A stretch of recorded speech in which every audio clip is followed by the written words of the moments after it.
ہوتی ہے کہ استاذ گرامی بھی اسی جامعہ کے فیض یافتہ ہیں۔ استاذ گرامی فضیلت الشیخ حافظ مسعود عالم حفظہ اللہ تعالی، آپ کی خدمت میں انتہائی ادب سے گزارش ہے کہ وہ آخری حدیث پر درس ارشاد فرمائیں۔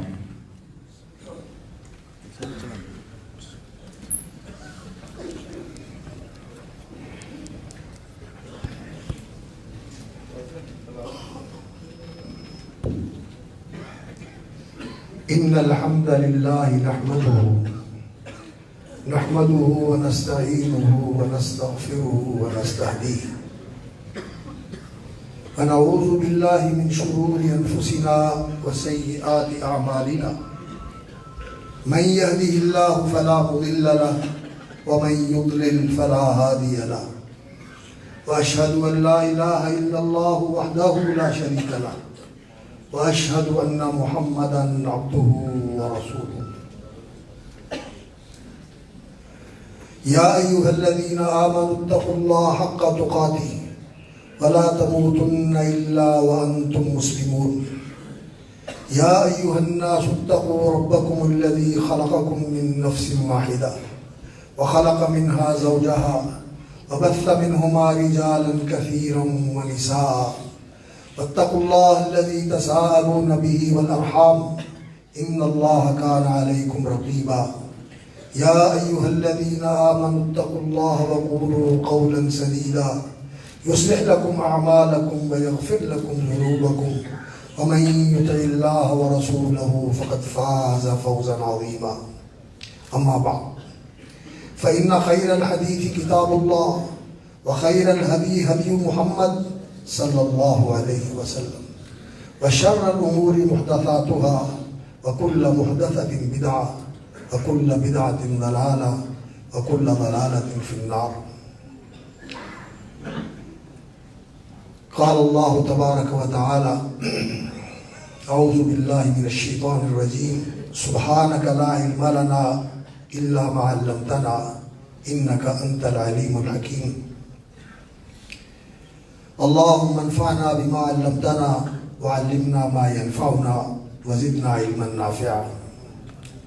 اللهم انا نعوذ بك من علم لا ينفع ومن قلب لا يخشع ومن نفس لا تشبع ومن دعاء لا يسمع ومن عمل لا يرفع۔ اللهم انفعنا بما علمتنا وزدنا علما نافعا۔ رب اشرح لي صدري ويسر لي أمري واحلل عقدة من لساني يفقهوا قولي۔ أصحاب الفضيلة، العلماء الأفاضل والمشايخ الأجلة، الأساتذة والدعاة، الأئمة والمدرسين والمبلغين، کرمہم اللہ وزادہم توفیقا۔ بالخصوص فضیلت الاستاذ المحدث الشیخ العلام حافظ عبدالعزیز العلوی اور فضیلت الاستاذ الدکتور پروفیسر حماد محی الدین لکھوی، اور عزیز القدر طلباء کرام جنہوں نے انتظامی تعلیم و تربیت کا مرحلہ مکمل کیا ہے اور آج وہ صحیح بخاری کی تکمیل کی مجلس کے اندر شریک ہیں۔ یہ روشن اور تابندہ چہرے اور معزز و مکرم حضرات، سامعین اور حاضرین کرام، درس حدیث ایک بہت ہی مبارک عمل ہے۔ اس کے لیے انسان کو باادب ہونا چاہیے اور اس کی عظمت اور اس کے شرف کو ملحوظ رکھتے ہوئے طالب بن کے بیٹھنا چاہیے،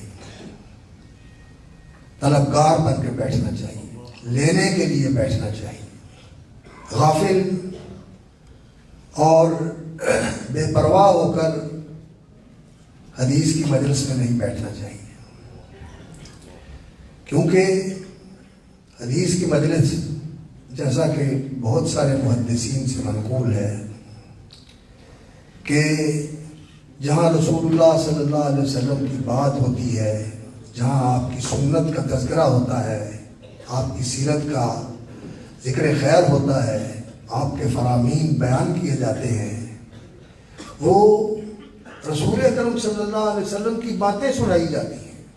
نقل کرنے والا تو ایک دوسرا شخص ہے جو بات کر رہا ہے، لیکن بات تو رسول اکرم صلی اللہ علیہ وسلم کی نقل کی جا رہی ہے، بات تو ان کی سنائی جا رہی ہے، تو ان کی بات آپ سن رہے ہیں دوسرے کی زبان سے، جس طرح اللہ کا کلام قاری کی زبان سے آپ سنتے ہیں، تو کلام تو اللہ رب العزت کا ہے، اس کی تقریب کرنی چاہیے، اس کا احترام کرنا چاہیے۔ اللہ رب العزت نے فرمایا وَإِذَا قُرِئَ الْقُرْآنُ فَاسْتَمِعُوا لَهُ وَأَنصِتُوا لَعَلَّكُمْ تُرْحَمُونَ، جب قرآن کی قرأت اور تلاوت کی جائے تو خاموش ہو جاؤ، متوجہ ہو جاؤ، کان دھرو اس کے اوپر، تاکہ تم پر اللہ رب العزت کی رحمتیں برسیں۔ اور رسول اکرم صلی اللہ علیہ وسلم کی احادیث اور آپ کی سنن مطہرہ اور آپ کی حیات طیبہ، یہ بھی وحی کا اتباع تھا، اور یہ اس قرآن کا بیان ہے، یہ اس قرآن کی تفہیم ہے، یہ اس قرآن کی تفسیر ہے، عملی تفسیر ہے۔ آپ صلی اللہ علیہ وسلم نے قرآن مجید پر عمل کر کے دکھایا کہ قرآن کیسی زندگی چاہتا ہے، وہ زندگی رسول اکرم صلی اللہ علیہ وسلم نے بسر کر کے دکھائی، عمل کر کے دکھایا کہ ایسی زندگی قرآنی زندگی ہوتی ہے۔ کان خلق القرآن صلی اللہ علیہ وسلم۔ تو اس کا ادب کرنا چاہیے، اور یہ علم کی مجلس یہ ریاض الجنہ ہے۔ رسول اکرم صلی اللہ علیہ وسلم نے فرمایا اذا مررتم بریاض الجنۃ فارتعوا، جب جنت کی پھلواڑیوں کے پاس سے، جنت کے چمنزاروں کے پاس سے تمہارا گزر ہو تو اس سے دامن بھر لیا کرو، اس سے کچھ لے لیا کرو۔ اس لیے اس جنت کی کیاری کے اندر بیٹھ کر رسول اکرم صلی اللہ علیہ وسلم کے فرامین سنتے ہوئے، بے شک زبان اس خطا کار کی ہے، لیکن بات تو ان کی ہے نا، بات تو ان کی کہہ رہا ہوں، اس لیے باادب ہو کے بیٹھنا چاہیے اور متوجہ ہو کے بیٹھنا چاہیے، اور انسان کو طالب بن کے بیٹھنا چاہیے، لینے کے لیے بیٹھنا چاہیے۔ اس لیے کہ جو طالب بن کے آتا ہے اسے وہ داتا دیتا ہے، اور جو بے پرواہ ہوتا ہے تو اسے کسی کی پرواہ نہیں، وہ بے نیاز مطلق ہے، نہیں تو نہیں، جاؤ۔ اس لیے ایسی مجلسوں میں یوں ہی نہ آ جایا کرو، طالب بن کے آیا کرو، علم سیکھنے کے لیے آیا کرو، کچھ لینے کے لیے آیا کرو، کچھ حاصل کرنے کے لیے آیا کرو۔ اگر اس نیت سے آتے ہو تو رسول اکرم صلی اللہ علیہ وسلم نے فرمایا جو علم کی مجلس کی طرف کچھ حاصل کرنے کے لیے جاتا ہے، کچھ سیکھنے کے لیے جاتا ہے، تو وہ ایسے ہے جیسے وہ حج کے سفر پہ جا رہا ہے، جیسے عمرے کے سفر پہ جا رہا ہے۔ تو یہ بڑا مبارک سفر ہوتا ہے جو علم کے لیے کیا جائے، اور علم یقین جانیے یہی علم ہے جو اللہ کا فرمان ہے اور جو اللہ کے رسول صلی اللہ علیہ وسلم کا فرمان ہے، قرآن کا بیان ہے، قرآن کی تعمیل ہے، یہی علم ہے۔ العلم قال اللہ قال رسولہ، علم اللہ کا فرمان اور اللہ کے رسول کا فرمان ہے۔ او وقال الصحابۃ هم اولو العرفان، صحابہ کے اقوال ہیں اور ان کے فتاوی ہیں اور ان کا عمل ہے کہ انہوں نے کس طرح رسول کرم صلی اللہ علیہ وسلم کی سنتوں کا اتباع کیا، اور اس کے علاوہ جو کچھ ہے وہ دین کا علم نہیں ہے، اور اس کی حیثیت صرف ظن و گمان کی ہے، بے شک وہ سائنس ہو، فزکس ہو، کیمسٹری ہو، یا کوئی اور میڈیکل سائنس ہو، یا کوئی اور سائنس کا شعبہ ہو، یہ سب کے سب ظن و تخمین کے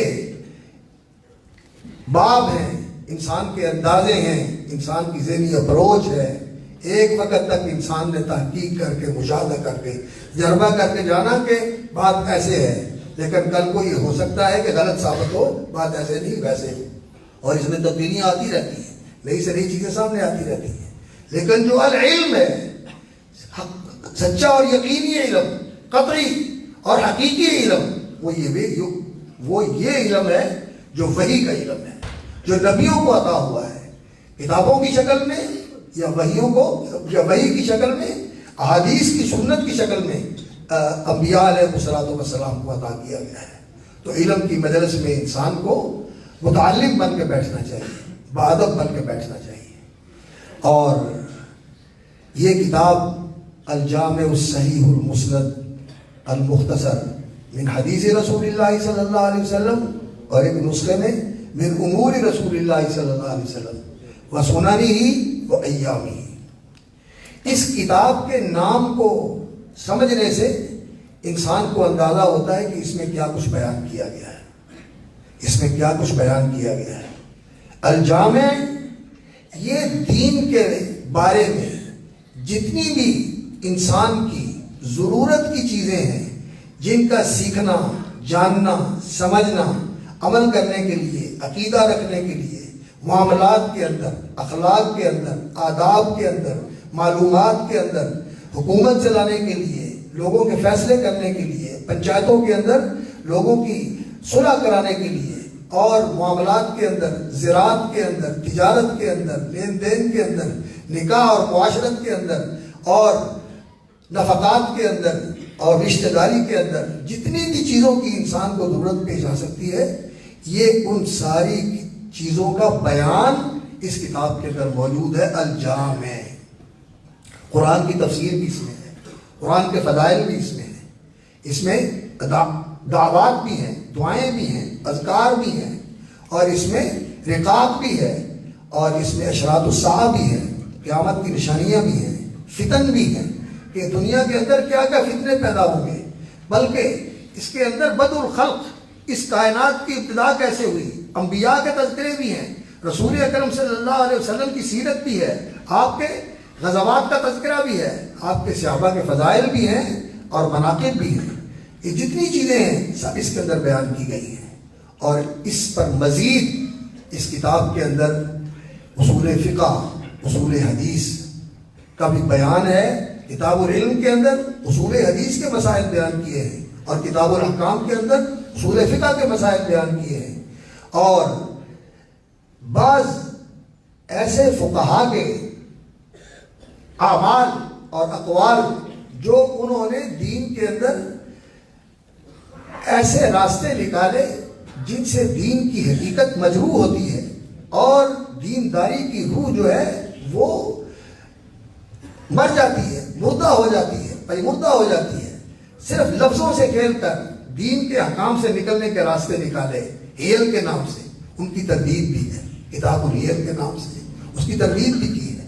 اور صرف یہی نہیں، بلکہ امام بخاری رحمۃ اللہ علیہ کے زمانے تک جتنے بھی باطل اور گمراہ فرقے مسلمانوں کے اندر ظاہر ہوئے تھے، ان کے جو افکار تھے، نظریات تھے، اور جو ان کا طریقہ تھا، اس کی اصلاح کے لیے بیان کیا ہے، اور ان کے افکار و نظریات کی تردید کی ہے۔ ردود بھی ہیں اس کے اندر۔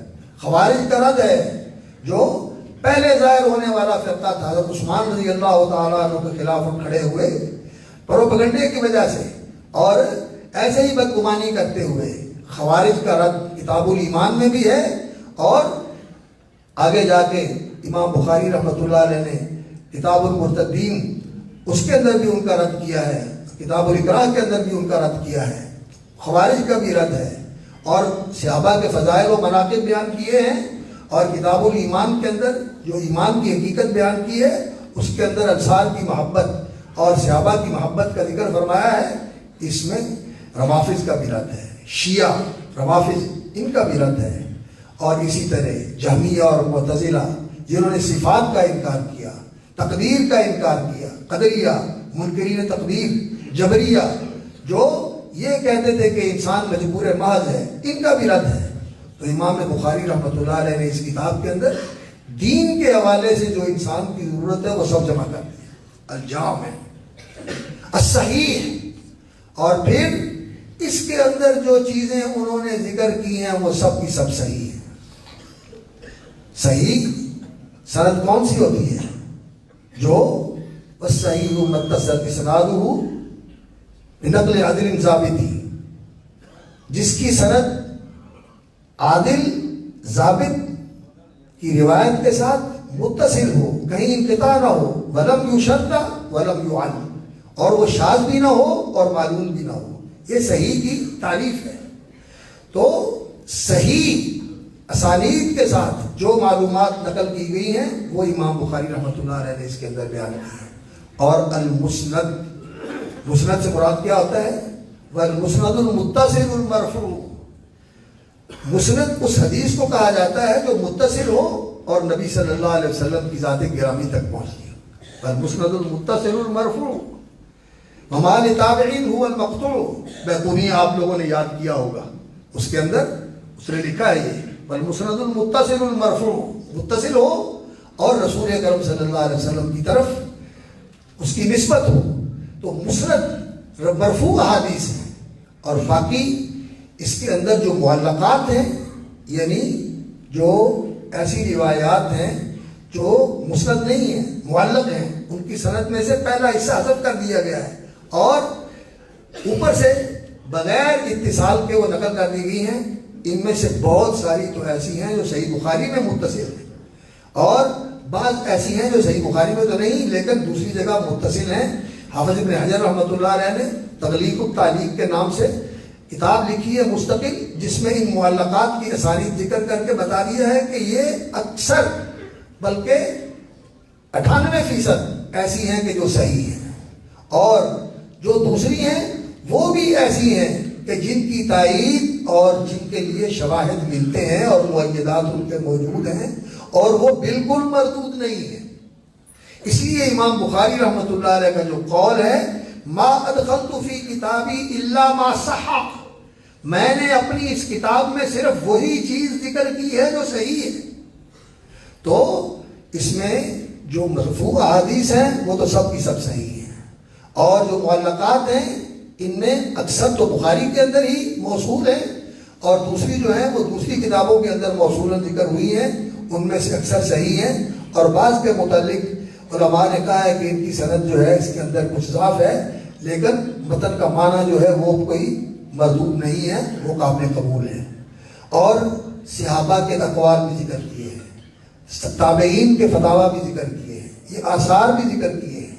تو امام بخاری رحمۃ اللہ علیہ نے اس کتاب کو الجامع الصحیح المسند المختصر، اور اس کے اندر انہوں نے اختصار کو ملحوظ رکھا ہے، ساری صحیح احادیث کو، اور جو کچھ ان کے پاس احادیث کا ذخیرہ موجود تھا وہ سارا اس میں جمع نہیں کیا، بلکہ اس میں انہوں نے انتخاب کیا ہے۔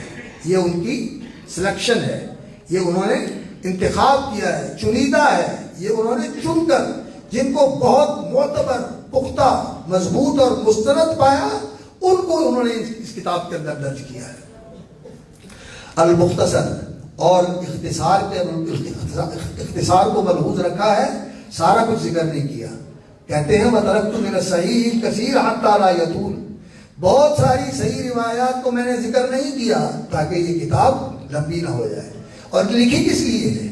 لکھی اس لیے ہے کہ مسلمانوں کے لیے رسول اکرم صلی اللہ علیہ وسلم کی صحیح احادیث کا ذخیرہ مرتب کر دیا جائے فقہی ترتیب کے ساتھ، اور مسلمان اس پر آنکھیں بند کر کے عمل کر سکیں، مسلمان اس کے اوپر پورے اطمینان کے ساتھ اور پورے وثوق و یقین کے ساتھ عمل کر سکیں کہ یہ رسول اکرم صلی اللہ علیہ وسلم کا فرمان ہے، یہ رسول اکرم صلی اللہ علیہ وسلم کا عمل ہے، یہ رسول اکرم صلی اللہ علیہ وسلم کی سنت ہے۔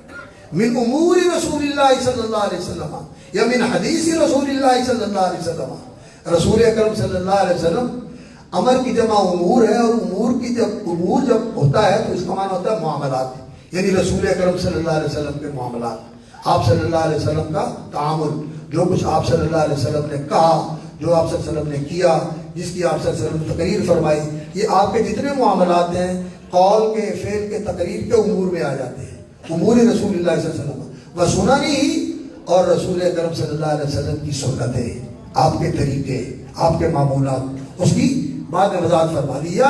ایک نسخے میں ہے من حدیث رسول اللہ صلی اللہ علیہ وسلم و سننی، نبی صلی اللہ علیہ وسلم کے فرامین، حدیث آپ کے فرامین، و سننی، اور آپ کے اعمال، و ایامہ، اور آپ کی سیرت، آپ کی سیرت مطہرہ، یہ چیزیں اس کتاب کے اندر جمع ہیں۔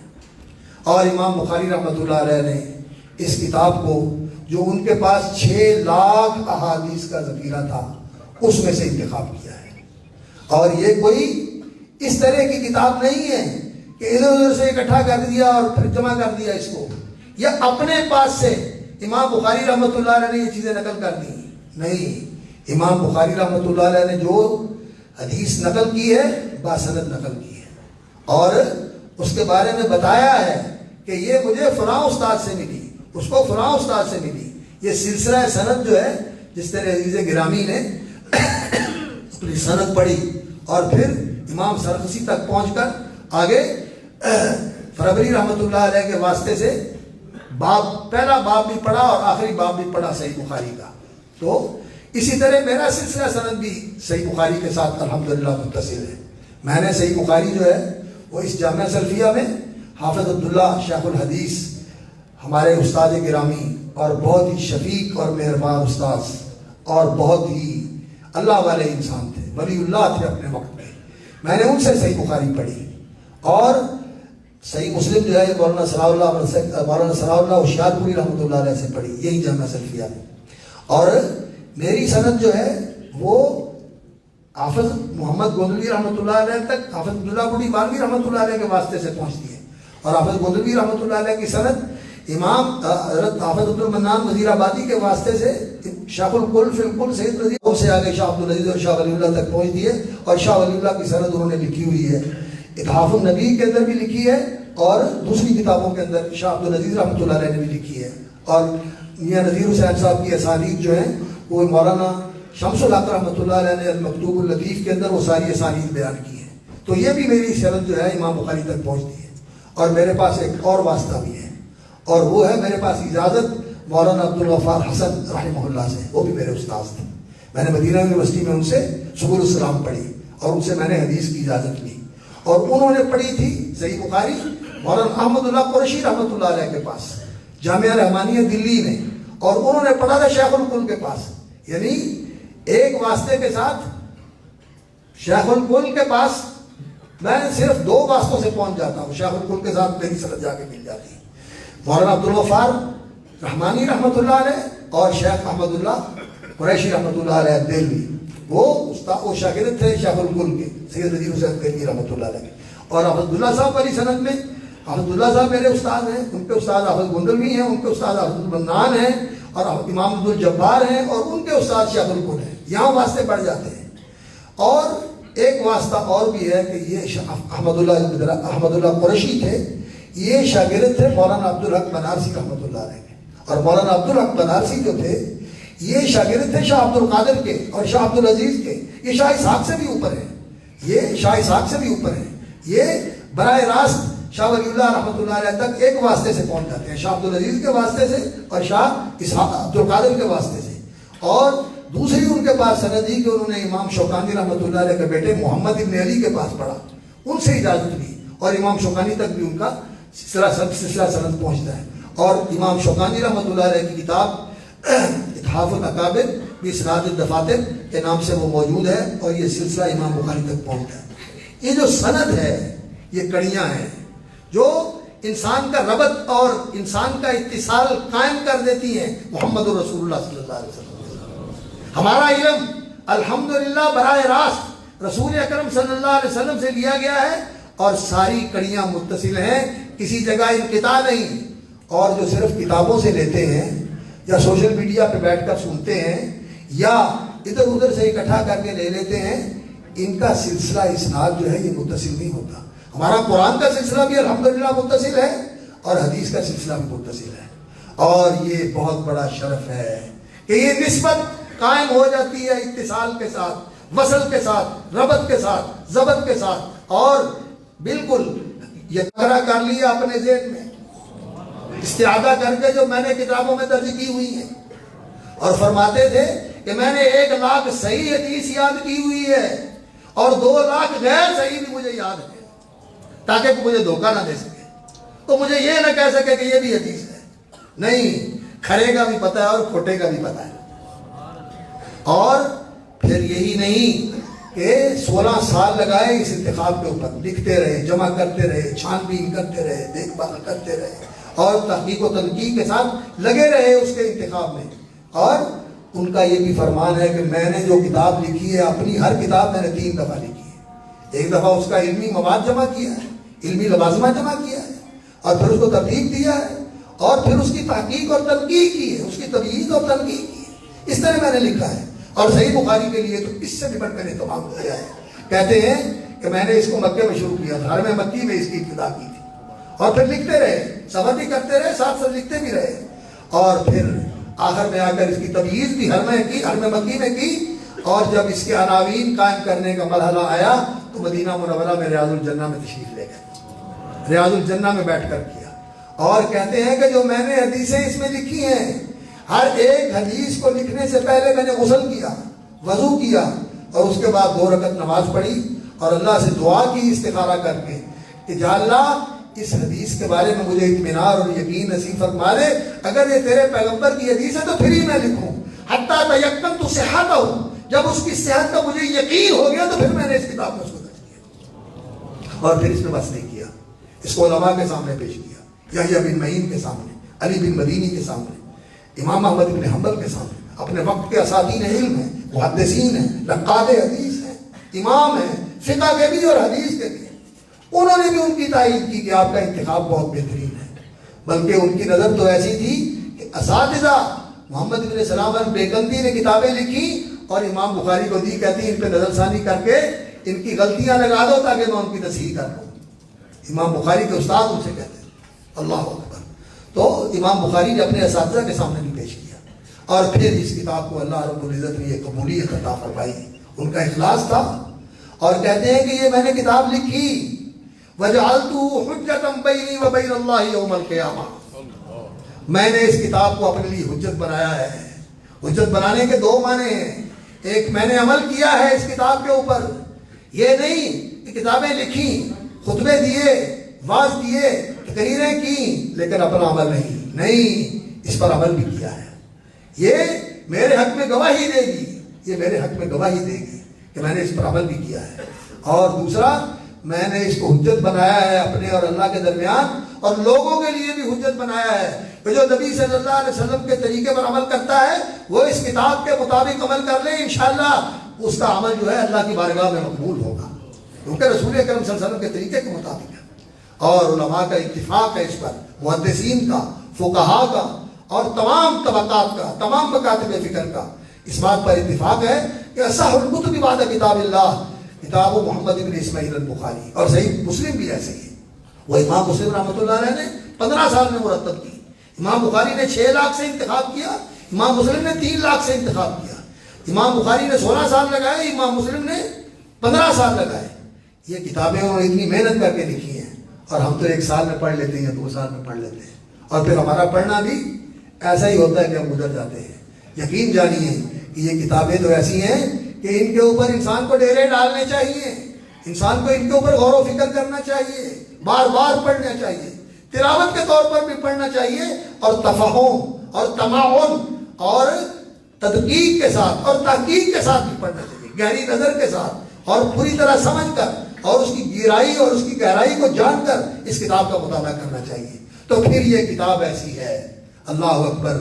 جیسے حضرت حافظ گندلوی رحمۃ اللہ علیہ جو ہمارے استاد الاساتذہ تھے, وہ فرمایا کرتے تھے کہ یہ کتاب انسان کے اندر اجتہادی بصیرت پیدا کر دیتی ہے, انسان کو اجتہادی بصیرت سے بہرامند کر دینے والی کتاب ہے. مجتہد گر کہا کرتے تھے وہ اس کو, یہ انسان کو مجتہد بنا دیتی ہے. کیوں؟ اس لیے کہ اس کے ابواب کے اوپر عناوین ہیں, ان کے اندر بڑی فقاہت ہے، ان کے اندر بڑی گہرائی ہے، ان کے اندر امام بخاری رحمۃ اللہ علیہ نے یہ وقت نہیں ہے کہ اس کی تفصیل کی جائے، اس لیے کہ آپ تو ماشاءاللہ اہل علم ہیں اور دیگر بھی اہل علم یہاں تشریف فرما ہے، لیکن کچھ علم اور علماء کی محبت میں ہمارے دوسرے احباب بھی تشریف فرما ہیں، بزم میں اہل نظر بھی ہیں، تماشائی بھی ہیں، تو اس لیے ان کا بھی لحاظ کرنا ہے، اس لیے موتیاں ڈونگیاں گلا نہیں کرتے، اتنی کر رہے ہیں۔ تو بات خیر یہ ہے کہ امام بخاری رحمۃ اللہ علیہ کے جو ابواب ہیں ان کے اندر بڑی فقاہت ہے، بہت گہرائی ہے، بہت گہرائی ہے۔ امام بخاری رحمۃ اللہ علیہ نے استنباط کیا ہے، اور ایک ایک باب کے اندر کئی مسئلے ہیں ایک ایک حدیث کے اندر، اور کئی چیزیں ہیں، کہیں کسی کی تردید ہے، کہیں کسی کی اصلاح ہے، اور کہیں کوئی اشارہ اور رمز ہے، اور کہیں تشہیر اذہان کے لیے بات قائم کیا ہے کہ بندے سوچ کر اس کا جو ہے نا اس بات کو عنوان قائم کریں۔ تو بہت لطافتیں ہیں بخاری کے ابواب میں، اور اس کی کتابیں جو مصطفیٰ دیب البغا کا نسخہ ہے وہ اس کے اندر 100 کتابیں ہیں، عام طور پر 98 کتابیں ہیں، بعد میں 97 ہیں، 95 بھی ہیں، تو مختلف نسخوں کے اندر کتابوں کی تعداد مختلف ہے، لیکن جو بہت خوبصورت اور صحیح نسخہ ہے مصطفیٰ دیب البغا کا، اس کے اندر انہوں نے اس کی 100 کتابوں کی تعداد مقرر کی ہوئی، اور ابواب کتنے ہیں؟ 3835 کی طرح کی تعداد ہے، 3000 سے زیادہ کتاب ابواب ہیں، 100 کتابیں ہیں اور 3800 ابواب ہیں، اور ان ابواب کے اندر کتنے مسائل ہیں؟ میں نے تو یہ دیکھا ہے کہ بہت سارے مسائل ایسے ہیں جو فقہ کی کتابوں میں نہیں ملتے، صحیح بخاری میں مل جاتے ہیں، صحیح بخاری میں مل جاتے ہیں۔ بہت ہی شمول ہے، بہت ہی احاطہ ہے، اور بہت ہی جامعیت ہے اس کتاب کے اندر، گہرائی بھی ہے، جامعیت بھی ہے۔ اور فرمایا کرتے تھے، پوچھا گیا ان سے کہ کیا جو کچھ انسان کی زندگی میں پیش آتا ہے یا آ سکتا ہے اس کا بیان قرآن و حدیث میں ہے؟ تو کہنے لگے قرآن و حدیث کے اندر انسان کی جو بھی دینی ضرورت ہو سکتی ہے، جس کے اندر اس کو رہنمائی کی ضرورت ہو سکتی ہے، وہ رہنمائی قرآن اور حدیث میں موجود ہے۔ ہدی للمتقین ہدی للناس، اور اللہ رب العزت نے قرآن کو تبیانا لکل شیء کہا ہے، اور نبی صلی اللہ علیہ وسلم نے اس تبیان کا بیان فرما کے کوئی چیز رہنے نہیں دی، آپ صلی اللہ علیہ وسلم نے ہر چیز کی تفصیل اور تفسیر فرما دی۔ تو قرآن اور حدیث میں دین کے متعلق جس چیز کی ضرورت ہے اس کا بیان موجود ہے۔ تو اس نے پوچھا کیا اس کو کرنا چاہتے ہیں؟ تو اعوذ باللہ سے شروع نہیں کرتے، الحمدللہ سے شروع کرتے ہیں۔ الحمدللہ نحمدہ ونستعینہ ونصلی ونسلم علی رسولہ الکریم، یہ پڑھ لو، الحمدللہ والصلاۃ والسلام علی رسول اللہ پڑھ لو، اور پھر تشہد پڑھا کرو، اشہد ان لا الہ الا اللہ واشہد ان محمدا عبدہ ورسولہ، یہ سنت طریقہ ہے، ایسے کرنا چاہیے۔ اعوذ باللہ نہیں پڑھنا، یہ تو عام لوگوں کا کام ہے، یہ سیاسی لیڈر ایسا کرتے ہیں، ایک طالب علم کو اور ایک عالم کو ایسا نہیں کرتے، تو بھی سارے نمانا پہ ہمیں یاد رکھو طور پر کی جاتی ہے۔ اور بہت ساری ایسی چیزیں ہیں جو ہم نماز میں پڑھتے ہیں، دعاؤں میں پڑھتے ہیں، اور ان کے الفاظ حدیث کے اندر آئے ہیں، نبی صلی اللہ علیہ وسلم کی سنت سے ثابت ہیں، اور وہ بطور عبادت کے پڑھی جاتی ہیں۔ تو مطابقت کی تلاوت ہی یہ صرف قرآن کے ساتھ خاص نہیں ہے، یہ حدیث کے اندر فہم اور اس کی سوچ ایسی صائب اور درست ہو جائے، ایسی ٹھیک اور راست ہو جائے کہ وہ بات کرے تو بھی ٹھیک، عمل کرے تو بھی ٹھیک، فیصلہ کرے تو بھی ٹھیک، اس کا فیصلہ بھی صحیح ہو، اس کا عمل بھی صحیح ہو، اس کی بات بھی صحیح ہو۔ جب ایسا انسان کو فہم اور ایسا درک حاصل ہو جاتی ہے، اور نبی صلی اللہ علیہ وسلم کا جو عمل بھی ہوتا تھا وہ بھی وحی کے اوپر ہوتا تھا۔ اللہ نے کیا فرمایا؟ وَاتَّبِعْ مَا يُوحَىٰ إِلَيْكَ مِن رَبِّكَ، جو اللہ کی طرف سے وحی ہوتا ہے اسی کی پیروی کرو، سورہ نعم میں فرمایا، اور نبی صلی اللہ علیہ وسلم سے اعلان کروایا، سورہ یونس کے اندر ہے، إِنْ أَتَّبِعُ إِلَّا مَا يُوحَىٰ إِلَيَّ، میں تو صرف وحی کی پیروی کرتا ہوں۔ تو نبی صلی اللہ علیہ وسلم کا عمل بھی وحی پر تھا اور قول بھی وحی تھی۔ وَمَا يَنطِقُ عَنِ الْهَوَىٰ إِنْ هُوَ إِلَّا وَحْيٌ يُوحَىٰ، آپ کا قول بھی وحی تھا دین کے اندر، اور آپ کا عمل بھی وحی تھا دین کے اندر، اور تقریر بھی آپ کا عمل ہے۔ اور یہاں ایک نقطے کی بات سمجھ لیں، اور وہ کیا کہ نبی صلی اللہ علیہ وسلم نے جو کیا وہ آپ صلی اللہ علیہ وسلم کا کرنا وحی کی صورت، وحی کی روشنی میں ہے، وہ سنت ہے، اور جس کو آپ نے چھوڑا نہیں کیا اس کا نہ کرنا بھی آپ کی سنت ہے، وہاں چھوڑنا سنت ہے۔ لوگ اس کو سمجھتے نہیں ہیں، اور اس کی وجہ سے بہت ساری بدعات آج ہمارے معاشرے میں رائج ہیں۔ حقیقت یہ ہے کہ ایک سنت فعلیہ ہے، جو نبی صلی اللہ علیہ وسلم نے کیا ہے اس کا کرنا سنت ہے، اور جو نہیں کیا اس کا نہ کرنا سنت ہے۔ وہ سنت ترکیہ ہے، اس کو نہیں کرنا چاہیے کہ آپ نے نہیں کیا۔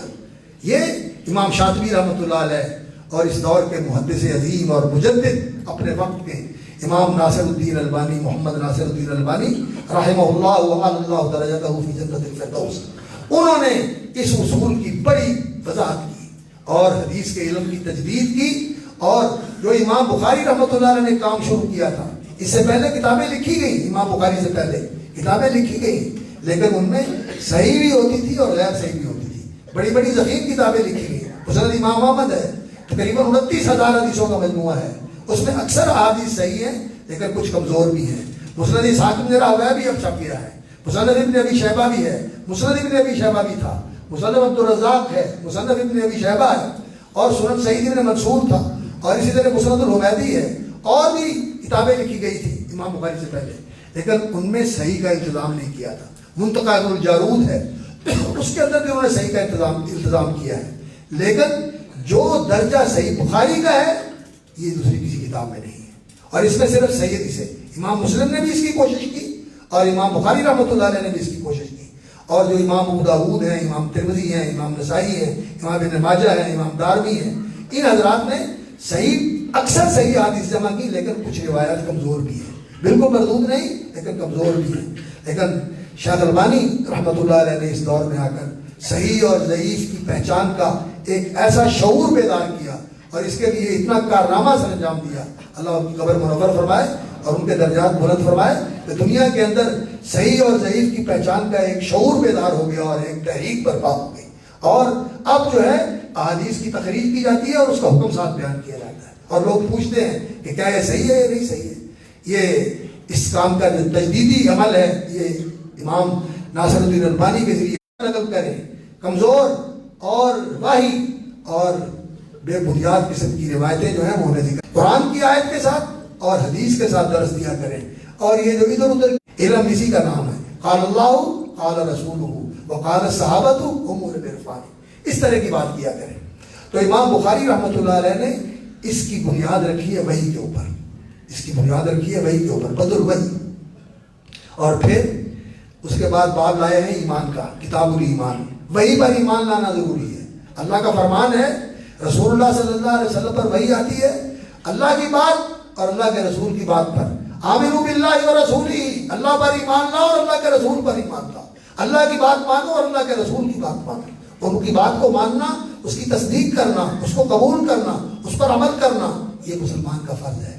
وحی کے اوپر ایمان لانا ضروری ہے، اور ایمان لانے کے بعد پھر اس کو جاننا اور سیکھنا بھی ضروری ہے، اس کا تعلم بھی ہونا چاہیے۔ اس کے بعد کتاب العلم لے کے آئے، اس کے بعد پھر دوسری کتابیں لے کے آئے، کتاب الوضو ہے، کتاب الغسل ہے، کتاب الحیض ہے، کتاب الطہارت بھی لے کے آئے۔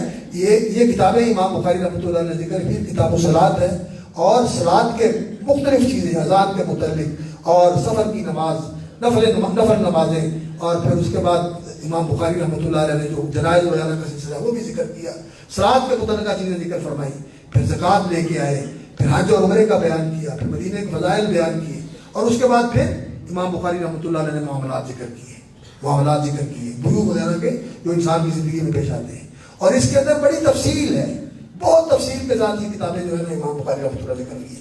کفالہ ہے، حوالہ ہے، مظالم ہے، اور اسی طرح جو ہے کتاب البیوع ہے، کتاب المزارع ہے، اور یہ ساری کتابیں امام بخاری رحمۃ اللہ علیہ نے، کتاب الاجارہ ہے، یہ ساری کتابیں امام بخاری رحمۃ اللہ نے تفصیل کے ساتھ ذکر کی ہیں۔ اور پھر اس کے ساتھ آگے بڑھتے ہوئے کتاب و اخبار الاحاد ذکر کیا ہے، یہ بتانے کے لیے کہ دین کے اندر خبر واحد حجت ہے، احکام کے اندر بھی، اعمال کے اندر بھی، احکام فرعیہ کے اندر بھی، اور احکام اصلیہ کے اندر، اصولی احکام جو ہے اس کے اندر بھی، دین کے اندر خبر واحد حجت ہے۔ رسول اکرم صلی اللہ علیہ وسلم اپنے زمانے میں جو مبلغ اور داعی بھیجتے تھے لوگوں کو دین سکھانے کے لیے، وہ بہت بڑی جماعت بھیجا کرتے تھے، ایک ایک دو آدمیوں کو بھیجتے تھے۔ جب آپ مکہ میں تھے تو مدینہ منورہ میں کس کو بھیجا تھا؟ مصعب بن عمیر کو اور عبداللہ بن ام مکتوم کو، دو لوگوں کو بھیجا تھا، جاؤ جا کے اسلام کی تعلیم، اور انہوں نے آ کے ایک پورا سال مکے سے آئے اور آگے مدینہ منورہ میں لوگوں کو اسلام کی تعلیم دی، اور مدینے کا ہر گھر کے اندر اسلام کی شمع روشن ہو گئی، ہر گھر کے اندر مسلمان کھڑے ہو گئے الحمدللہ۔ اور پھر رسول اکرم صلی اللہ علیہ وسلم کے پاس پہنچے اور کہنے لگے کہ آپ بھی تشریف لے آئے، اب پورے لوگ جو ہیں وہ آپ کے استقبال کے لیے بے قرار ہیں، آپ تشریف لے آئیں۔ تو آپ صلی اللہ علیہ وسلم نے پھر یہ فرمایا۔ تو نبی صلی اللہ علیہ وسلم جو داعی اور مبلغ بھیجتے تھے، ایک ایک دو بھیجتے تھے تو احاد ہوتے تھے، ان کے ساتھ حجت قائم ہوتی ہے۔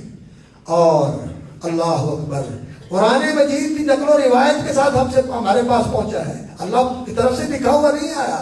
جبریل امین نے سنا، رسول اکرم صلی اللہ علیہ وسلم کو بتایا، اور رسول اکرم صلی اللہ علیہ وسلم نے آگے بتایا کہ یہ اللہ کا کلام ہے، اور یہ جبریل امین اللہ کا کلام لے کر آئے، یہ قرآن ہے۔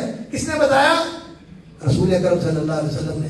اور یہ اللہ نے مجھے بتایا ہے، اللہ نے مجھے سکھایا ہے، اللہ نے میرے اوپر وہی فرمائی ہے۔ یہ قرآن کے علاوہ ہے، لیکن اس کی حیثیت بھی جس طرح قرآن واجب العمل ہے اور واجب القبول ہے اور واجب التعمیل ہے، اسی طرح یہ بھی اس کا قبول کرنا بھی واجب ہے اور اس پر عمل کرنا بھی واجب ہے۔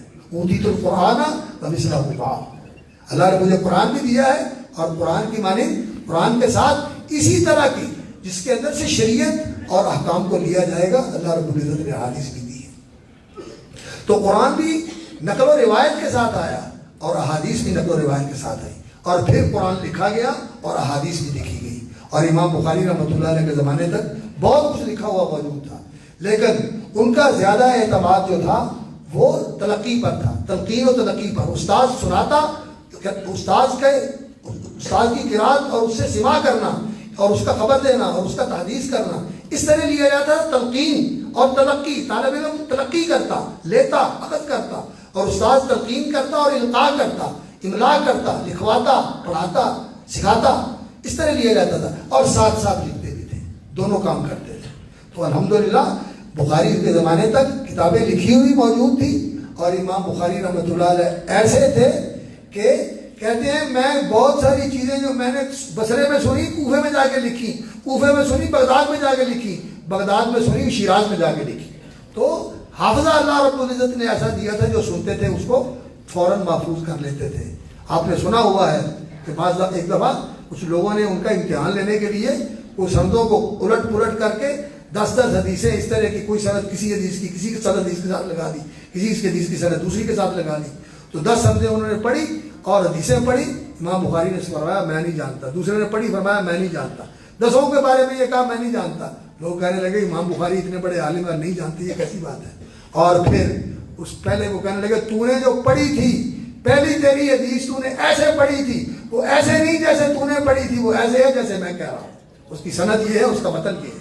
اور دوسری تیری حدیث یہ غلط تھی، یہ صحیح ہے، اس کی سند غلط تھی، متن اور تھا، تو نے سند اور لگا دی، اس کی سند صحیح ہے اور متن اس کا یہ ہے۔ تو امام بخاری نے پوری حدیثوں کا جواب دے دیا۔ اور حافظ بن حجر رحمۃ اللہ علیہ فرماتے ہیں تعجب اس پہ نہیں ہے کہ امام بخاری نے ان کی تصحیح کر دی، تعجب اس بات پر ہے کہ حافظہ ایسا تھا کہ ان کی غلط کو بھی ایک دفعہ سننے سے یاد کر لیا، وہ بھی انہوں نے ضبط کر لیا، وہ بھی نہیں بھولے۔ اللہ اکبر۔ اور اس علم کی یہ برکت ہے کہ جو اس علم سے اشتغال رکھتا ہے، قرآن یاد کرتا ہے، حدیثیں یاد کرتا ہے، کتابیں یاد کرتا ہے، اس کو اللہ رب العزت ایسی یادداشت اور ایسا ذاکرہ اور ایسی میموری دے دیتے ہیں کہ واقعتاً پھر وہ یاد کرتا ہے اور فوراً یاد کر لیتا ہے۔ الحمدللہ ہمارے شاگردوں میں ایسے ہیں، میں نے ایک شاگرد کو کہا یار تو قرآن حفظ کر لے، اس نے 1 مہینے میں قرآن یاد کر لیا، افغانی تھا، 1 مہینے میں جامعہ صفیہ کا طالب علم تھا، افغانی تھا، 1 مہینے میں قرآن یاد کیا۔ اور ایک ہمارا شاگرد ہے، اس نے 23 دنوں میں یاد کیا، 23 دنوں میں پورا قرآن یاد کر لیا، اور اب وہ پورا یونیورسٹی میں پڑھ رہا ہے، اللہ اس کو سلامت رکھے۔ تو یہ علم ایسا ہے کہ اس سے انسان کا دماغ ایسا تیز ہو جاتا ہے کہ یاد کرنے لگتا ہے۔ آپ لوگوں تو موبائل میں لگے ہوئے ہو، کتابیں یاد کرنی چھوڑ دی۔ ہمارا دور ہوتا تھا کتابیں یاد کیا کرتے تھے، کتابیں یاد کیا کرتے تھے، مقامات حریری کے مقامیں یاد کرتے تھے، متربی کا دیوان یاد کرتے تھے، حماسے کا دیوان یاد کرتے تھے، اور والد صاحب نے ہدایت الناف بھی یاد کروائی، ناب میر بھی یاد کروائی کہ یاد کریں کتابیں یاد کرنی چاہیے، اس سے انسان کا ذاکرہ بڑھتا ہے۔ الفیہ یاد کرنا چاہیے، تو کتابوں کو حفظ کرنا چاہیے، اور اللہ رب العزت توفیق عطا فرمائے۔ یہاں ایک ہمارا شاگرد تھا، آج بھی ماشاءاللہ وہ یاد ہے، میں نے اس کو کہا بخاری یاد کرو، اس نے بخاری یاد کرنی شروع کر دی۔ تو یہ کتابیں یاد کرنی چاہیے، اور اللہ رب العزت کا فضل اور اس کی عطا صرف اس دور میں نہیں تھی، آج بھی موجود ہے. جو لینے والا ہو اللہ اس کو دیتے ہیں، جو طالب ہو اور کوشش کرے اللہ رب العزت اس کو نواز دیتے ہیں. اللہ آج بھی اس کو دے دیتے ہیں. آج ہی مولانا عتیق اللہ کے پاس میں تھا اور انہوں نے ملاقات کروائی ایک لڑکے کے ساتھ. کہنے لگے حافظ صاحب اس کو بلوغ المرام بھی یاد ہے، اس کو ہدایت النحو بھی یاد ہے، اور اس کو منتیہ بالمنہ بھی یاد ہے، جس کا امتحان لے لیں جہاں سے مرضی سن لیں. تو کتابیں یاد کرنی چاہیے. کتابیں یاد کرنے سے انسان کا حافظہ کھلتا ہے اور یاد کرنے کی صلاحیت بڑھتی ہے، اور یاد کر کے پھر یاد رکھنی بھی چاہیے. یاد کیسے رکھی جاتی ہے؟ امام بخاری رحمۃ اللہ علیہ سے پوچھا گیا آپ کون سا ٹانک استعمال کرتے ہیں کہ آپ کے ایسی یادداشت ہے کہ وہ جو سنتے ہیں یاد کر دیتے ہیں؟ فرماتے ہیں بیٹا دوائی کوئی نہیں، بادام نہیں کھاتے. بات کیا ہے؟ ہوا النہمۃ و مداومۃ النظر، یہ شوق اور لگن کی بات ہے، اور ہمیشہ دیکھتے رہنا، مراجعت کرتے رہنا، مذاکرہ کرتے رہنا. سوچتے لیٹے ہوئے یہ نہیں کہ بس موبائل دیکھتے ہوئے سو گئے، نہیں، کتابوں کا مذاکرہ کرتے ہوئے، حدیثیں یاد کرتے ہوئے، قرآن کی منزل دہراتے ہوئے سو جاؤ، ذکر کرتے ہوئے سو جاؤ. امام بخاری رحمۃ اللہ علیہ کا یہ طریقہ تھا، مداومۃ النظر، اس سے علم یاد ہوتا ہے. تو امام بخاری رحمۃ اللہ علیہ پھر اللہ اکبر کتاب و اخبار الاحاد لے کے آئے، یہ بتانے کے لیے کہ خبر واحد حجت ہے دین کے اندر، کتاب الاحکام کے اندر اصول کے مسائل بیان فرمائے. اور پھر اس کے بعد کتاب الاعتصام لے کے آئے، جس کے اندر یہ بتایا کہ کون سی چیز ہے جس کو سنبھال کے رکھنا ہے، جس کو مضبوطی کے ساتھ تھامنا ہے، اور جس کی پکڑ کو ڈھیلے نہیں ہونے دینا. کتاب اللہ و سنت رسول، کتاب الاعتصام بالکتاب و سنت، کتاب و سنت کو مضبوطی سے تھام کے رکھو. نبی صلی اللہ علیہ وسلم کے حج کے خطبوں میں بھی اس کا ذکر ہے. آپ صلی اللہ علیہ وسلم نے فرمایا تھا میں دو چیزیں تمہارے اندر چھوڑ کے جا رہا ہوں، ایک اللہ کی کتاب اور رسول صلی اللہ علیہ وسلم کی سنت، اس کو مضبوطی سے تھام رکھا.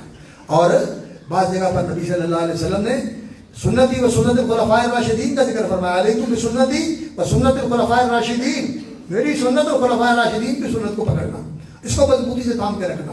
اور خلفاء الراشدین کا کیا طریقہ تھا؟ انہوں نے نبی صلی اللہ علیہ وسلم کی سنت کے مقابلے میں اپنی سنت چلائی تھی؟ نہیں، ان کا طریقہ تھا کہ وہ نبی صلی اللہ علیہ وسلم کی سنت کے متلاشی ہوتے تھے. جہاں نبی صلی اللہ علیہ وسلم کا فرمان مل جاتا اس پر عمل کرتے تھے، اس کے جویا تھے، اس کے متلاشی تھے. یہی ان کا طریقہ تھا، وہ سنت کی طلب کرتے تھے. اور بعض جگہ پر اطرت کا ذکر ہے کہ میں تمہارے اندر اللہ کی کتاب اور اپنی اولاد چھوڑ کے جا رہا ہوں، اپنے اہل بیت کو چھوڑ کے جا رہا ہوں. تو اہل بیت کا بھی یہی طریقہ تھا کہ وہ رسول اکرم صلی اللہ علیہ وسلم کے اللہ کے فرمان پر عمل کرتے تھے اور نبی صلی اللہ علیہ وسلم کے طریقے پر عمل کرتے تھے. اور اہل بیت کے متعلق یہ تصور کہ ان میں سے کچھ معصوم تھے، ائمہ تھے، ان کے اوپر وحی آتی تھی اور وہ دین کو منسوخ کر سکتے ہیں، یہ غلط عقیدہ ہے، بے بنیاد عقیدہ ہے. یہ روافض اور ان لوگوں کا عقیدہ ہے جو اہل سنت والجماعت سے نکلے ہوئے ہیں. اور حقیقت یہ ہے کہ ان کا اسلام کے ساتھ بھی کوئی سلیقے طریقے کا تعلق نہیں، یہ اسلام کے ساتھ بھی کوئی سیدھا تعلق نہیں رکھتے، اسلام کی جڑیں کھوکھلی کرنے والے ہیں، اور ان سے مسلمان امت کو نہیں پہنچا، اگر ہوا ہے تو نقصان ہی ہوا ہے. اللہ تعالیٰ ان کے ساتھ بخاری رحمۃ اللہ علیہ نے ان کی بھی تردید فرمائی ہے کتاب الفضائل کے اندر، کتاب المناقب کے اندر، کتاب الایمان کے اندر، اور دوسری کتابوں کے اندر امام بخاری رحمۃ اللہ علیہ نے ان کی تردید فرمائی ہے. تو کتاب الاعتصام بالکتاب والسنہ. اور اس کے بعد اللہ اکبر کتاب التوحید پر امام بخاری رحمۃ اللہ علیہ نے اس کتاب کا اختتام کیا ہے. دین کی ابتدا کیا ہے؟ کلمہ توحید، شہادت، کلمہ شہادہ، شہادتین، اشہد ان لا الہ الا اللہ وحدہ لا شریک لہ واشہد ان محمدا عبدہ ورسولہ. یہ دین کی ابتدا ہے، یا سے دین شروع ہوتا ہے، شہادت سے.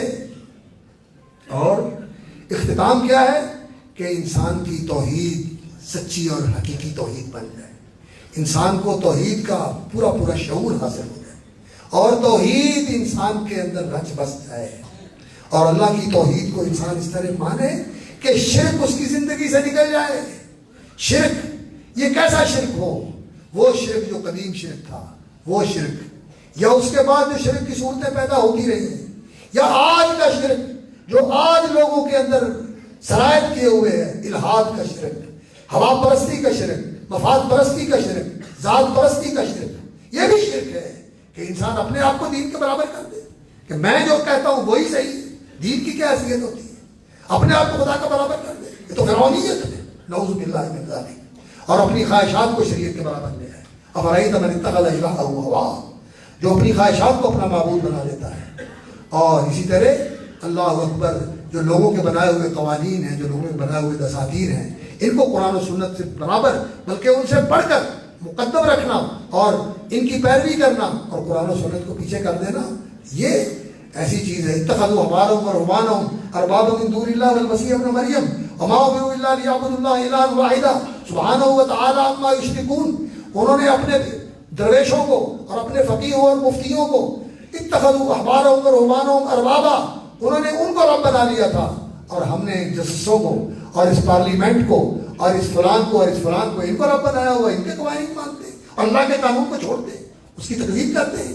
تو یہ بڑا خوفناک شرک ہے جو آج دنیا کے اندر رائج ہے. اس سے بچنے کی ضرورت ہے اور توحید کو ماننے کی ضرورت ہے. حکم بھی اللہ کا، الا لہ الخلق والامر، خالق بھی وہ ہے، حکم بھی اسی کا چلے گا. یہ کائنات اس کی ہے. لہ الملک وللہ ملک السماوات والارض، زمین و آسمان کی بادشاہی اللہ کے لیے. اللہ رب العزت کو حکم چلنا چاہیے. اور انسان اسی لیے یہاں پیدا ہوا ہے کہ اللہ رب العزت کی عبادت کرے محبت و تعظیم کے ساتھ، خضوع اور تذلل کے ساتھ، اور اس کی غلامی اور فرما برداری کے اندر زندگی بسر کرے. توحید اس چیز کا نام ہے. اور امام بخاری رحمۃ اللہ علیہ نے ورد علی الجہمیہ، جہمیہ کا رد. جہمیہ کون تھے؟ جہم ابن صفوان کے پیروکار، اور جن میں سے آگے پھر معتزلہ نکلے. معتزلہ کون تھے؟ جو عقل کو مقدم کرتے تھے. کہتے تھے کہ عقل کے ساتھ جو چیز عقل مانتی ہے، عقل قبول کرتی ہے، وہ دین کی چیز مان لی جائے گی، اور جو عقل قبول نہیں کرتی اسے نہیں مانا جائے گا. تو اللہ رب العزت کی تنزیہ کو انہوں نے توحید کا نام دیا اور اللہ کی صفات کا انکار کر دیا. اللہ کی صفات کا انکار کر دیا اور عدل کا نام دیا اور اللہ رب العزت کی تقدیر کا انکار کر دیا. تقدیر کے منکر ہو گئے، تقدیر کے منکر ہو گئے. اور پھر انہوں نے ایک نیا مسئلہ کھڑا کر دیا. ان کے اندر خوارج والی صفت بھی تھی کہ کبیرہ گناہ کا مرتکب جو ہے یہ فی منزلۃ بین المنزلتین، نہ یہ کافر ہے نہ یہ مومن ہے، یہ فاسق ہے لیکن مخلد فی النار ہے فاسق، کافر نہیں ہے لیکن مخلد فی النار ہے. تو یہ انہوں نے عقائد بنائے. امام بخاری رحمۃ اللہ علیہ نے ان کی بھی تردید فرمائی ہے. تو جہمیہ جو صفات کا انکار کرتے تھے، اللہ رب العزت کی ذات کو تو مانتے تھے لیکن اس کی صفات کو نہیں مانتے تھے. اور ذات صفات کے بغیر کیسے ہو سکتی ہے؟ ذات کا معنی ہی کیا ہوتا ہے؟ والا.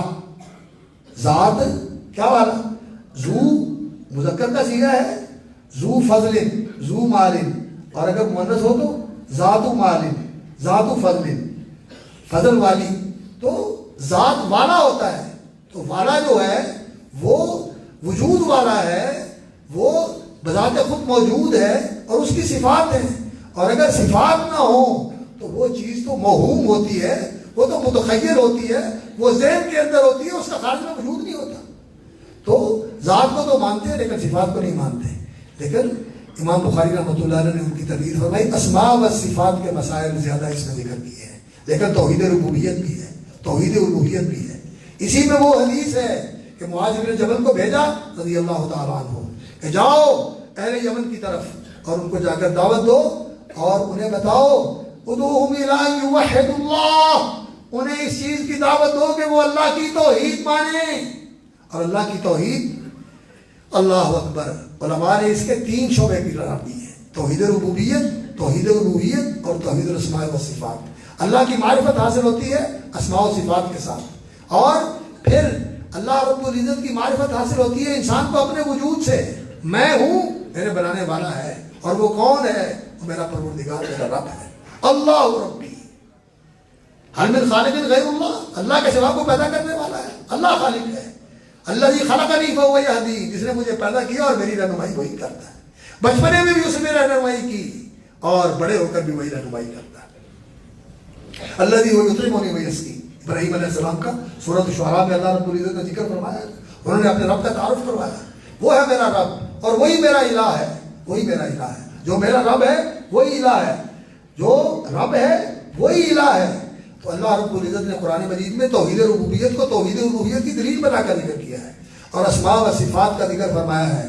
سورۃ الحشر کا آخری مقام جو آخری آیات ہیں، واللہ الذی لا الہ الا هو الملك القدوس السلام المؤمن المهيمن العزيز الجبار المتكبر سبحان الله عما يشركون هو الله الخالق البارئ المصور له الاسماء الحسنى يسبح له ما في السماوات والارض وهو العزيز الحكيم. یہ جو آیات ہیں سورۃ الحشر کی، اللہ اکبر، یہ اللہ رب العزت کے اسماء و صفات ہیں. اللہ کی معرفت کیسے حاصل ہوتی ہے؟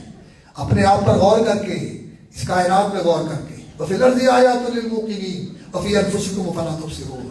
تمہارے اپنے اندر کتنے دلائل ہیں اللہ کے وجود کے اور اللہ کی ربوبیت کے، اس کی قدرت کے، اس کی رحمت کے، اس کی حکمت کے اور اس کی رافت کے. اور اس زمین کے اندر دیکھو، آسمان کے اندر دیکھو. ان فی ذلک لآیات لقوم یعقلون. آیت الآیات جو سورۃ البقرہ کی آیت ہے، ان فی خلق السماوات والارض، یہ ساری اللہ کی ربوبیت کی نشانیاں ہیں. قرآن بھرا ہوا ہے اس کے ساتھ. اور اللہ کی معرفت کا طریقہ یہ ہے کہ اسماء حسنہ جو ہیں اور ان کے اندر جو اللہ کی صفات ہیں، ان کے اوپر غور کیا جائے اور اس سے اللہ کی معرفت حاصل کی جائے. اور جب ان صفات کے ساتھ اور ان اسماء حسنہ کے ساتھ انسان اللہ کو پہچانتا ہے تو پھر انسان کے دل میں اللہ کی محبت ہوتی ہے. وَهُوَ الْغَفُورُ الْوَدُودُ. اللہ غفور ہے، بخشنے والا ہے، پیار کرنے والا ہے. اللہ محبت کرنے والا ہے. يحب المتقین، يحب التوابین، يحب المتطہرین، يحب المحسنین. محبت کرنے والا ہے اور وہ دینے والا ہے. وہ کریم ہے، غنی الکریم. اللہ رب العزت غنی ہے، اللہ کریم مہربان ہے. اس سے انسان کے دل میں اللہ کی محبت آتی ہے.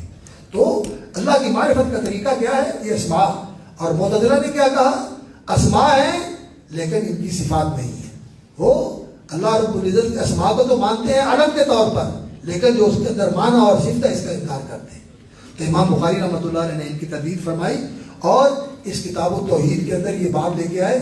اور خاص طور پر جو کلام اللہ کا مسئلہ تھا، اس کو بہت تحقیق کے ساتھ امام بخاری رحمۃ اللہ علیہ نے واضح کیا.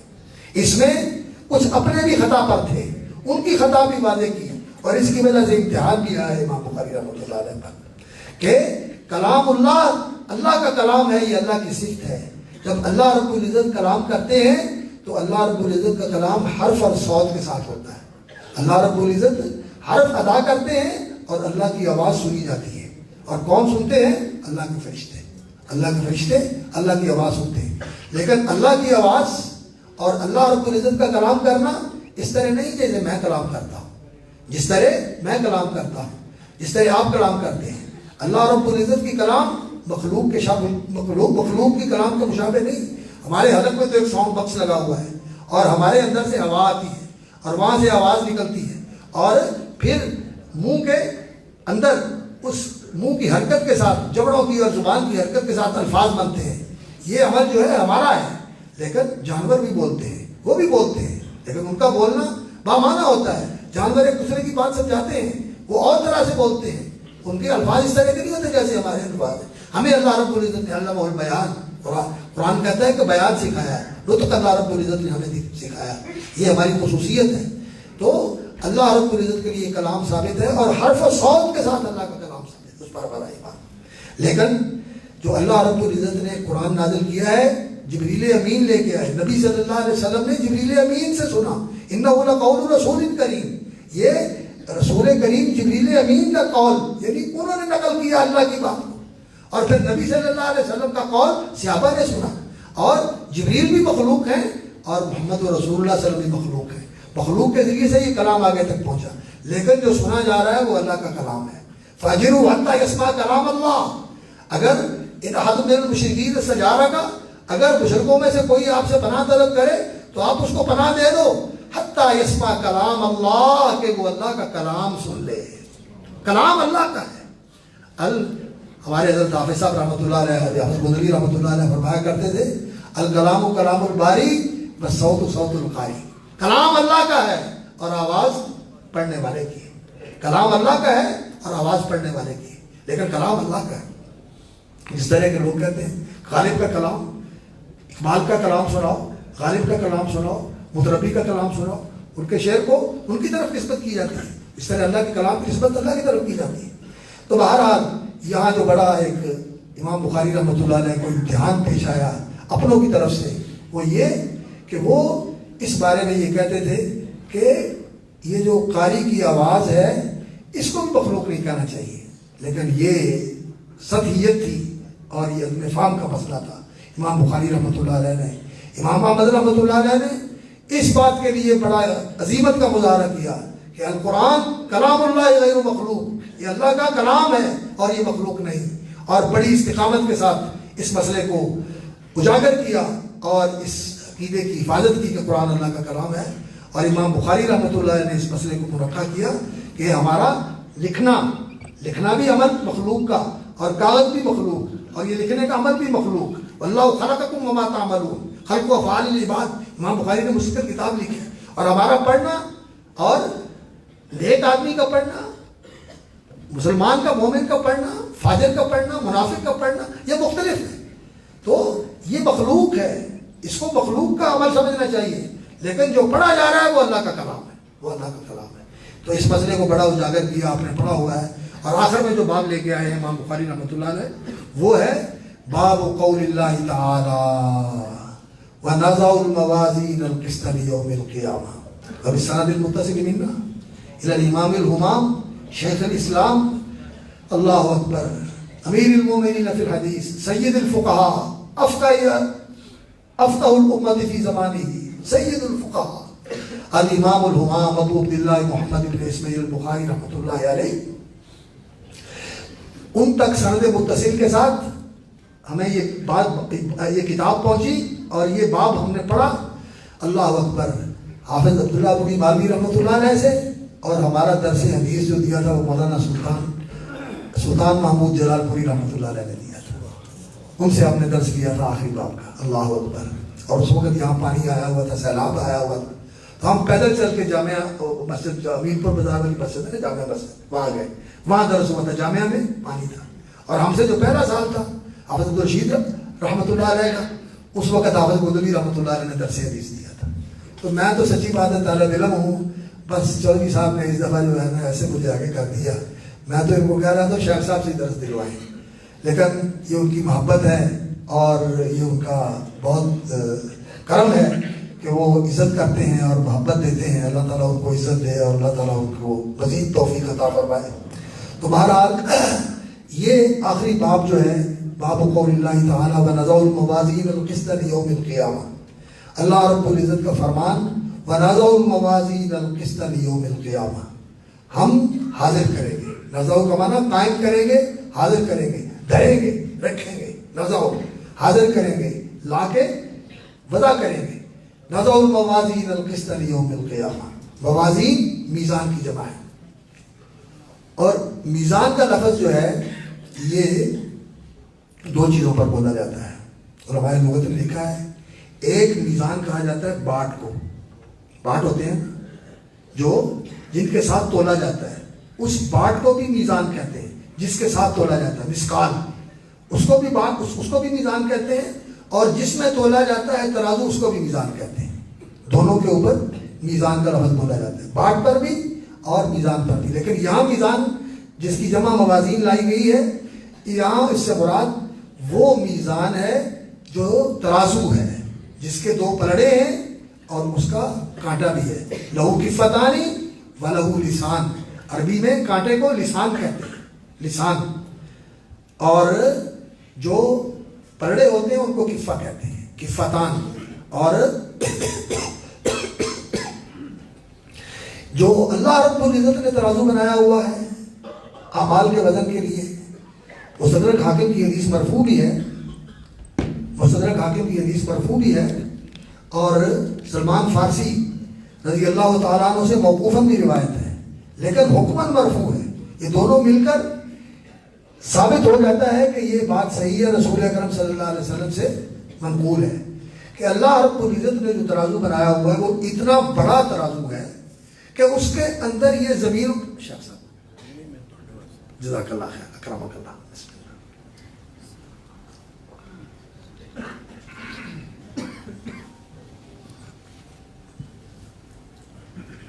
اتنا بڑا ترازو ہے۔ سلمان فارسی کی موقوفاً روایت ہے اور مصدر حاکم کی مرفوع روایت ہے۔ مرفوع روایت ذرا کلام والی ہے اور یہ موقوف روایت جو ہے وہ صحیح ہے، اور دونوں ایک دوسرے کی تائید کرتے ہیں، اس طرح ایک دوسرے کی تائید کر کے یہ روایت معتبر ہو جاتی ہے۔ تو اتنا بڑا میزان ہے کہ یہ زمین و آسمان اس میں رکھ دیے جائیں، تو یہ اس کے ایک پلڑے میں سما جائیں، وہ اس سے بھی بڑا ہے، اس سے بھی بڑا ہے۔ تو اتنا بڑا ترازو اللہ رب العزت نے پیدا کیا ہوا ہے، موجود ہے، اسے حاضر کیا جائے گا۔ جنت بھی موجود ہے، جہنم بھی موجود ہے، اور وہ میزان بھی موجود ہے۔ اتنا بڑا ترازو اللہ رب العزت نے بنایا ہوا ہے، کہاں رکھا ہوا ہے؟ یہ اللہ رب العزت ہی جانتا ہے کہ یہ کائنات کتنی وسیع ہے۔ تمہارا علم بہت محدود ہے، وما اوتیتم من العلم الا قلیلا، تمہارا علم بہت محدود ہے۔ بے شک ہم نے سیٹلائٹ بھیجے ہوئے ہیں، اور ہم بہت آسمان کا مطالعہ کرنے کے لیے بہت سارے آلات بھیج کر تصویریں لیتے ہیں اور پھر اندازے کرتے ہیں ان تصویروں کے ذریعے سے کہ یہاں یہ ہوگا، یہاں وہ ہوگا۔ لیکن اب لوگ اس کا اعتراف کرتے ہیں کہ کائنات بہت وسیع ہے، اس کی وسعت کا کوئی اندازہ نہیں کر سکتا کتنی وسیع ہے۔ کہاں اللہ رب العزت نے رکھا ہوا ہے؟ اللہ جانتا ہے۔ تو اللہ رب العزت نے وہ پیدا کیا تو فرشتہ نے پوچھا یا اللہ اس میں تولا کیا جائے گا؟ اتنا بڑا ترازو کہ زمین و آسمان اس کے ایک پلڑے میں آ سکتے ہیں۔ تو اللہ رب العزت نے فرمایا میں جس کے چاہوں گا اعمال اس کو تولوں گا، اور میری مخلوق میں ایسے بندے بھی ہوں گے جن کے اعمال اس ترازو کو بھر دیں گے۔ اور کیسے بھرتے ہیں؟ رسول اکرم صلی اللہ علیہ وسلم نے فرمایا الحمدللہ تملأ المیزان، الحمدللہ کہنا تملأ المیزان، یہ میزان کو بھر دیتا ہے۔ لیکن الحمدللہ کہنے نا ایک جیسا نہیں ہوتا۔ ایک بندہ ایسے ہی الحمدللہ کہہ دیتا ہے، اس کو پتہ ہی نہیں کہ الحمدللہ کا معنی کیا ہے۔ اور ایک بندہ الحمدللہ کہتا ہے لیکن وہ حضور قلب کے ساتھ اور شعور کے ساتھ نہیں کہتا، بس ایسے ہی الحمدللہ کہہ دیتا ہے۔ ٹھیک ہے، اس کا بھی ثواب ہوتا ہے، لیکن جتنی گہرائی کے ساتھ، شعور کے ساتھ اور اللہ کی نعمت کی عظمت کو پا کر شکر کے جذبے سے معمور ہو کر اور دل کی گہرائیوں سے یہ نکلے الحمدللہ، اللہ کے احسانات، اس کی نوازشات، اس کے انعامات، اس کی کرم فرمائیاں، اس کی بندہ نوازیاں بے حد و حساب ہیں، میں گن نہیں سکتا۔ ان انعامات اور ان احسانات اور ان نوازشات کے اوپر ساری تعریفیں اس کے لیے ہیں، ساری تعریفیں اس کے لیے۔ اور کئی لوگوں نے، سچی بات ہے کہ ایسے انداز میں اظہار کیا ہوتا ہے۔ مولانا نور محمد سوتروی رحمۃ اللہ علیہ اور حافظ محمد لکھوی رحمۃ اللہ علیہ، ان کے جد امجد تھے لکھوی صاحب، اللہ اکبر۔ ان حضرات نے اس کا ترجمہ کیا ہے ہماری پنجابی زبان میں، اور میں تو الحمدللہ بھی پڑھتا ہوں اور کبھی کبھی پنجابی میں ترجمہ بھی پڑھتا ہوں۔ سنا دوں آپ کو؟ اللہ اللہ کی تسبیح کا ترجمہ کیا ہے، تو پاک منزہ ہر عیب و نقصانوں، حمد ثنا تعریف تیری میں۔ اللہ نے ایسی عبادتیں اور ایسے اذکار اور ایسی اللہ رب العزت نے باتیں تو یہاں بہت ہیں اور ہے بھی بڑی دلچسپ، لیکن وقت نہیں ہے، اس لیے بس میں اختصار سے کام لیتا ہوں۔ المیزان ایک ہوگا یا متعدد ہوں گے؟ بعض علماء کا یہ خیال ہے کہ قرآن کے ظاہر سے معلوم ہوتا ہے کہ موازین متعدد ہیں۔ فمن ثقلت موازینہ فهو فی عیشۃ راضیہ اما من خفت موازینہ فامہ ہاویہ۔ ہمارے بہت ہی بڑے اس دور کے محدث بھی اور مفسر بھی اور فقیہ بھی اور بہت بڑے عالم شیخ محمد الامین الشنقیطی رحمۃ اللہ علیہ، اضواء البیان کے انسان کا اس نے اخلاق تولا جائے، ہر چیز اعتبار سے تول مختلف ہوگی۔ علماء کا رجحان اسی طرح ہے کہ میزان اور اس کا کانٹا ہے، اور اللہ رب العزت نے اس کے اندر اعمال کو تول دیا۔ اور متعدد روایات اور آثار سے یہ معلوم ہوتا ہے کہ وزن کیا جائے گا اعمال کا بھی اور صحائف کا بھی، صحف کا بھی، جن کے اندر اعمال لکھے ہوئے ہیں، اور عمل کرنے والے کا بھی وزن کیا جائے گا۔ اس لیے ایک حدیث میں آتا ہے کہ یوتا بالرجل السمین العظیم، ایک بہت بڑے موٹے تگڑے اور بڑے بھاری بھرکم انسان کو لایا جائے گا، صحیح بخاری کی روایت ہے، لا یزن عند اللہ جناح بعوضہ، اس کا وزن اللہ کے ہاں مچھر کے پیر کے برابر بھی نہیں ہوگا، بے وزن ہوگا، بے حیثیت ہوگا۔ اور عبداللہ بن مسعود رضی اللہ تعالیٰ عنہ مسواک کاٹنے کے لیے پیلو کا پتہ ہے، جس کی جڑ کی ہم مسواک کاٹتے ہیں، اس کی مسواک کاٹنے کے لیے جا رہے تھے تو تیز ہوا تھی، تو وہ ڈولنے لگے اور ان کی پنڈلی ننگی ہو گئی اور پتلی پتلی پنڈلیاں تھیں. لوگ مسکرانے لگے کہ ہوا اڑا کے لے جائے گی, ہوا ان کو اڑا کے لے جائے گی. تو نبی صلی اللہ علیہ وسلم نے فرمایا تم اس کی دبلی پتلی پنڈلیوں سے مسکرا رہے ہو, ہنس رہے ہو, مذاق کر رہے ہو. فرمایا یہ اللہ کے ترازو میں قیامت والے دن اور پہاڑ سے بھی زیادہ وزنی ہوگی. اثقل من جبل احد. اللہ اکبر. یہ پنڈلیاں تو عمل کرنے والے کا بھی وزن کیا جائے گا, صاحب کا بھی وزن کیا جائے گا, اور اعمال کا بھی وزن کیا جائے گا. عمل کا وزن کیسے ہوگا؟ اللہ اکبر. لوگ کہتے ہیں کہ عمل تو عرض ہے, یہ تو کسی کے ساتھ قائم ہوتا ہے. عمل ہوا اور اس کے بعد ختم ہو گیا, اس کا تو وجود ہی نہیں رہتا. کو اس میں ڈالا گیا تو ابراہیم علیہ السلام کے کپڑے جل گئے, لیکن ان کے جسم کے لیے آگ ٹھنڈی ہو گئی. گرم بھی ہے اور ٹھنڈی بھی ہے. اللہ رب العزت نے ضدین کو جمع کر دیا. ابراہیم علیہ السلام وہ یہ ہوتا ہے کہ یہ جو یہ کہہ رہا ہے یہ کیوں ہے اور کیسے ہے, اس کا مقصد کیا ہے اور کیسے ہے. لیکن جب اللہ رب العزت کی طرف سے بات آ جائے, اللہ کے رسول کی طرف سے بات آ جائے, تو پھر کیا ہے جو ہے مان لیا اور سن لیا. وہاں کیوں اور کیسے نہیں. کیوں اللہ نے کہہ دیا, اللہ کے رسول نے کہہ دیا ہے, سننا اور ماننا ہے. اور کیسے ہے یہ اللہ بہتر جانتا ہے کیسے ہوگا, ہم نہیں جانتے. اگر علم ہے تو کوئی بات نہیں, اچھی بات ہے, اچھا ہے کہ ہمیں علم ہے. اور نہیں علم تو اللہ رب العزت واللہ عالم, اللہ بہتر جانتا ہے, لیکن برحق ہم اس کو مانتے ہیں. انسان اپنی کم علمی اور کوتا نظری کا اعتراف کرے, ایمان اسی کا نام ہے. تو میزان کے اوپر ایمان رکھنا چاہیے, یہ ہمارے عقیدے کا حصہ ہے. اور وزن اعمال کے اوپر بھی ایمان رکھنا چاہیے, یہ بھی ہمارے عقیدے کا حصہ ہے. ونضع الموازین القسط لیوم القیامہ. القسط یہ میزان کی صفت ہے, یہ میزان کی صفت ہے, یا منصوب بنزع الخافض ہے. موازین ذوات القسط, ذات کی جمع ذوات, قسط والے میزان ہم ترازو قائم کریں گے. اور اگر یہ مصدر ہے اور صفت ہے تو مصدر جو ہے وہ جب صفت بن کے آتا ہے تو اس کو ونادوا بمصدر کثیرا والتزموا الافراد والتذکیرہ. الفیہ والے نے کہا ہے کہ مصدر نعت بن کے آتا ہے لیکن اس میں مذکر اور مفرد ہونا لازمی ہوتا ہے. والتزموا الافراد والتذکیرہ, تو یہ اس کی صفت بن رہا ہے. یا یہاں منصوب, یہاں اس کا مضاف حذف کر دیا گیا ذوات القسط, اور یہ اس کی صفت بن رہا ہے. یعنی عدل والے ترازو ہم قائم کریں گے. ونضع الموازین القسط لیوم القیامہ. لام علماء نے لکھا ہے کہ توقید کے لیے بھی ہے, وقت یوم القیامہ, قیامت کے دن کے وقت. قیامت کا دن جب ہوگا تو اس وقت ہم ترازو قائم کریں گے. ظرف کے لیے بھی ہو سکتا ہے فی یوم القیامہ, اور تعلیل کے لیے بھی ہو سکتا ہے کہہ کے معنی میں بے حساب یوم القیامہ, قیامت کے حساب کے لیے.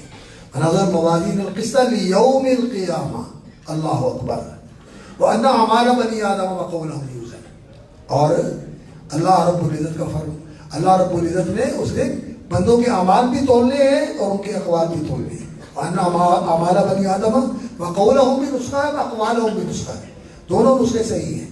اور اگر قول ہو تو یہ قرآن مجید کی مطابقت کے لیے ما یلفظ من قول الا لدیہ رقیب عتید. اور اگر اقوال ہو تو اعمال کی مناسبت کے لیے, جیسے اعمال جمع ہے اس طرح اقوال یہ بھی تولے جائیں گے, اقوال بھی تولے جائیں گے اور اعمال بھی تولے جائیں گے. اگر یہ اعراض ہیں لیکن اللہ رب العزت ان کا وزن کرے گا, اور وہ علی کل شیء قدیر ہے, اس کے لیے کوئی مشکل نہیں ہے. وقال مجاہد القسطاس القسطاس.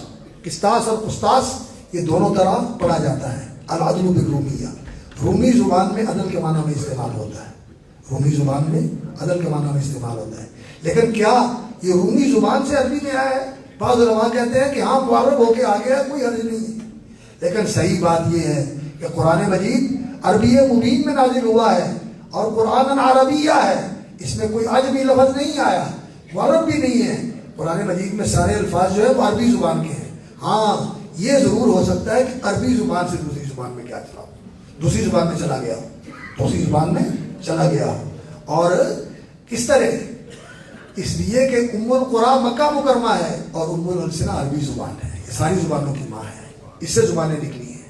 اس لیے جو رومی زبان ہے جو اصل لاطینی زبان ہے, جیسے سنسکرت بر صغیر کی زبانوں کی ماں ہے, لاطینی جو ہے یہ یورپ کی زبانوں کی ماں ہے، تو اس زبان کے اندر یہ عدل کے معنی میں استعمال ہوتا ہے. قسطس، قسطاس، قسطس، یہ جسٹس، یہ انگریزی زبان کا لفظ جو ہے آج بھی موجود ہے. عدل کے معنی میں عدل کرنے کے لیے استعمال ہوتا ہے یہ لفظ. عادل کو کہا جاتا ہے، جسٹیفائی کرنا، عدل کرنا، اس کے لیے استعمال ہوتا ہے. لیکن یہ رومی زبان سے قرآن میں نہیں آیا. امام علامہ احمد شاکر رحمۃ اللہ علیہ اور اس طرح بہت سارے دیگر علماء نے اس بات پر بڑا وسعت کے ساتھ لکھا ہے کہ صحیح بات یہی ہے کہ یہ اصل عربی زبان کا ہی لفظ ہے. اللہ نے قرآن مجید میں فرمایا وزینوا بالقسطاس المستقیم، اور قسطاس بھی قرات ہے. ویقال القسط مصدر المقسط، قسط جو ہے یہ مقسط کا مصدر ہے. اور امام ابن فارس رحمۃ اللہ علیہ نے لکھا ہے مقاییس اللغہ کے اندر، مقاییس اللغہ کے اندر انہوں نے لکھا ہے کہ قسط یہ ایسا مادہ ہے کہ یہ دو متضاد معنوں کا حامل ہے. یہ دو متضاد معنوں کا حامل ہے. قسط عدل کے لیے بھی استعمال ہوتا ہے، قاف سین طا کا مادہ، اور یہ جور ظلم کے لیے بھی استعمال ہوتا ہے، قاف سین طا کا مادہ. قاف سین طا کا مادہ جور کے لیے بھی استعمال ہوتا ہے. لیکن فرق ہے، ابن فارس نے لکھا فرق ہے.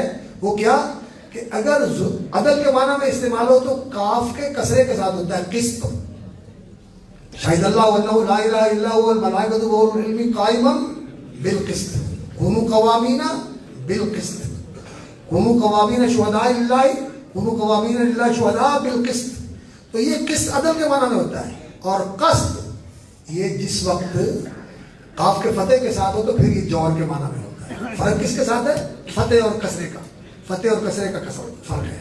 اور مجرد کا باب جو ہے یہ ظلم کے معنی میں استعمال ہوتا ہے. قصد یقصد فهو قاصد اے جارا و ظلما، اور اقصد یقصد فهو مقصد اے عدلا، عدل کرنا. اور عدل جو ہے یہ انصاف سے زیادہ وسیع اور گہرا معنی رکھنے والا لفظ ہے. انصاف کا معنی تو ہوتا ہے ادا کر دینا، انصافی انصیف کا معنی ہوتا ہے نصف کر دینا. لیکن عدل کا معنی ہے جس کا جو بنتا ہے اس کو وہ دیا جائے. آدھا بنتا ہے آدھا دو، چوتھائی بنتا ہے چوتھائی دو، اگر 2/3 بنتا ہے تو 2/3 دو، سارا بنتا ہے تو سارا ہی دو. عدل یہ ہوتا ہے. عدل کے معنی کے اندر بڑی وسعت ہے. تو امام بخاری رحمۃ اللہ علیہ لغت کے بھی امام تھے. القسط مصدر المقسط وهو العادل. مقسط عادل کے معنی میں ان اللہ یحب المقسطین المقسطون علی منابر من نور. واما القاسط فهو الجائر. قرآن مجید میں یہ لفظ آیا ہے سورۃ الجن کے اندر، اور اس کا معنی وہاں کیا ہے؟ اما الجائر فهو الظالم. جائر جو ہے اما القاسط فهو الجائر، قاسط جو ہے یہ جائر ظالم کو کہتے ہیں. اور پھر اس کے بعد امام بخاری رحمۃ اللہ علیہ اپنی سند بیان کرتے ہیں. حدثنا احمد بن اشکاب قال حدثنا محمد بن فضیل عن عمارة بن القعقاع عن ابي زرعة عن ابي هريرة رضي الله تعالى عنه عن النبي صلى الله عليه وسلم قال النبي صلى الله عليه وسلم كلمتان حبيبتان الى الرحمن خفيفتان على اللسان ثقيلتان في الميزان سبحان الله وبحمده سبحان الله العظيم. یہاں یہ حدیث امام بخاری احمد بن اشکاب سے لے کے آئے، اور کتاب الدعوات میں زہیر بن حرب سے لے کے آئے. اور زہیر بن حرب، قتیبہ بن سعید، احمد بن اشکاب اور بھی بہت سارے محدثین نے محمد بن فضیل سے روایت کی ہے. لیکن محمد بن فضیل تک یہ حدیث غریب ہے. اکیلے محمد بن فضیل بیان کرتے ہیں. عمارة بن القعقاع سے اکیلے عمارة بن القعقاع بیان کرتے ہیں. ابو زرع سے ابو زرع اکیلے بیان کرتے ہیں. ابو ہریرہ سے ابو ہریرہ اکیلے بیان کرتے ہیں رسول اللہ صلی اللہ علیہ وسلم. ہمارے استاد علامہ محدث عبد المحسن رباط، اللہ ان کی زندگی میں عافیت کے ساتھ برکت فرمائے ہیں. اب تو نظر بھی ان کی ختم ہو گئی اور انہیں مسجد نبوی میں درس موقوف کر دیا. وہ یہاں تشریف لائے تھے اور یہاں انہوں نے درس حدیث بھی دیا تھا. اور ہم نے بھی ان سے پڑھا. تو وہ کہتے ہیں کہ امام بخاری اس غریب حدیث کو شروع میں بھی لے کے آئے تو وہ بھی غریب حدیث ہے انما الاعمال بالنیات، اور یہاں بھی لے کے آئے تو یہ غریب حدیث ہے محمد بن فضیل تک، یہ بیان کرنے کے لیے کہ بدا الاسلام غریبا وسیعود غریبا کما بدا. بس بدا الاسلام غریبا وسیعود غریبا کما بدا. امام بخاری کی بڑی بڑی لطافتیں ہیں اور بڑی بڑی باریکیاں ہیں جن کو ملحوظ رکھتے ہیں. آخری سند غریب لے کے آئے، پہلی سند بھی غریب لے کے آئے، آخری سند بھی غریب لے کے آئے. اللہ اکبر. اور پہلی سند کے اندر مکے کے استاد اور مدینے کے استاد لے کے آئے، اور کوشی استاد لے کے آئے، اور اس کے اندر کوفی استاد لے کے آئے. اور حضرت ابو ہریرہ مدنی تھے، وہ مدینے سے باہر نہیں گئے، مدینے میں رہے، گئے گورنری کے لیے بحران وغیرہ علاقے میں گئے، لیکن مدینے میں انہوں نے قیام کیا، یہیں ان کی وفات ہوئی اور یہی مدفون ہوئے رضی اللہ تعالیٰ عنہ وارضاہ۔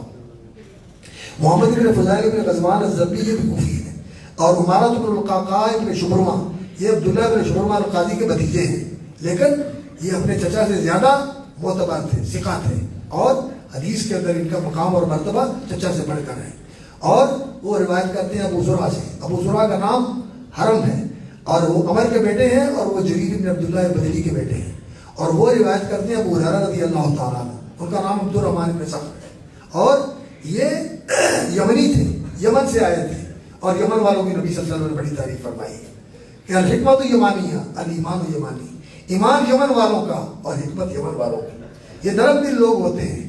تو حضرت ابو ہریرہ رضی اللہ تعالیٰ عنہ یمنی تھے، اور نبی صلی اللہ علیہ وسلم کے پاس آئے، 4 سال رہے، اللہ اکبر، لیکن نبی صلی اللہ علیہ وسلم کے ساتھ اس طرح چمٹے ہوئے تھے کہ کسی وقت بھی جدا نہیں ہوتے تھے، کسی وقت بھی جدا نہیں ہوتے تھے، ہر وقت نبی صلی اللہ علیہ وسلم کے ساتھ، اور آپ کی چوکھٹ پہ بیٹھے رہتے تھے کہ اندر سے بھی کوئی آواز آئے تو میں سن لوں، اللہ اکبر، اور کھانے پینے کی پرواہ نہیں کرتے۔ اللہ کے رسول نے دعا کی کہ اللہ اپنے اس بندے کی محبت اہل ایمان کے دلوں میں ڈال دے، اور اس کی اماں کی محبت بھی اہل ایمان کے دلوں میں ڈال دے۔ تو جس دل میں ابو ہریرہ کی محبت ہے وہ ایمان والا ہے، اور جس میں ابو ہریرہ کا بغض ہے بے شک وہ اپنے آپ کو مومن کہتا ہو، اس کے دل میں ایمان نہیں ہے رضی اللہ تعالیٰ عنہ۔ قال قال النبی صلی اللہ علیہ وسلم کلمتان حبیبتان الی الرحمن خفیفتان علی اللسان ثقیلتان فی المیزان سبحان اللہ و بحمدہ سبحان اللہ العظیم۔ اور کتاب الدعوات میں یہ جو حدیث آئی ہے تو وہاں کیا ہے؟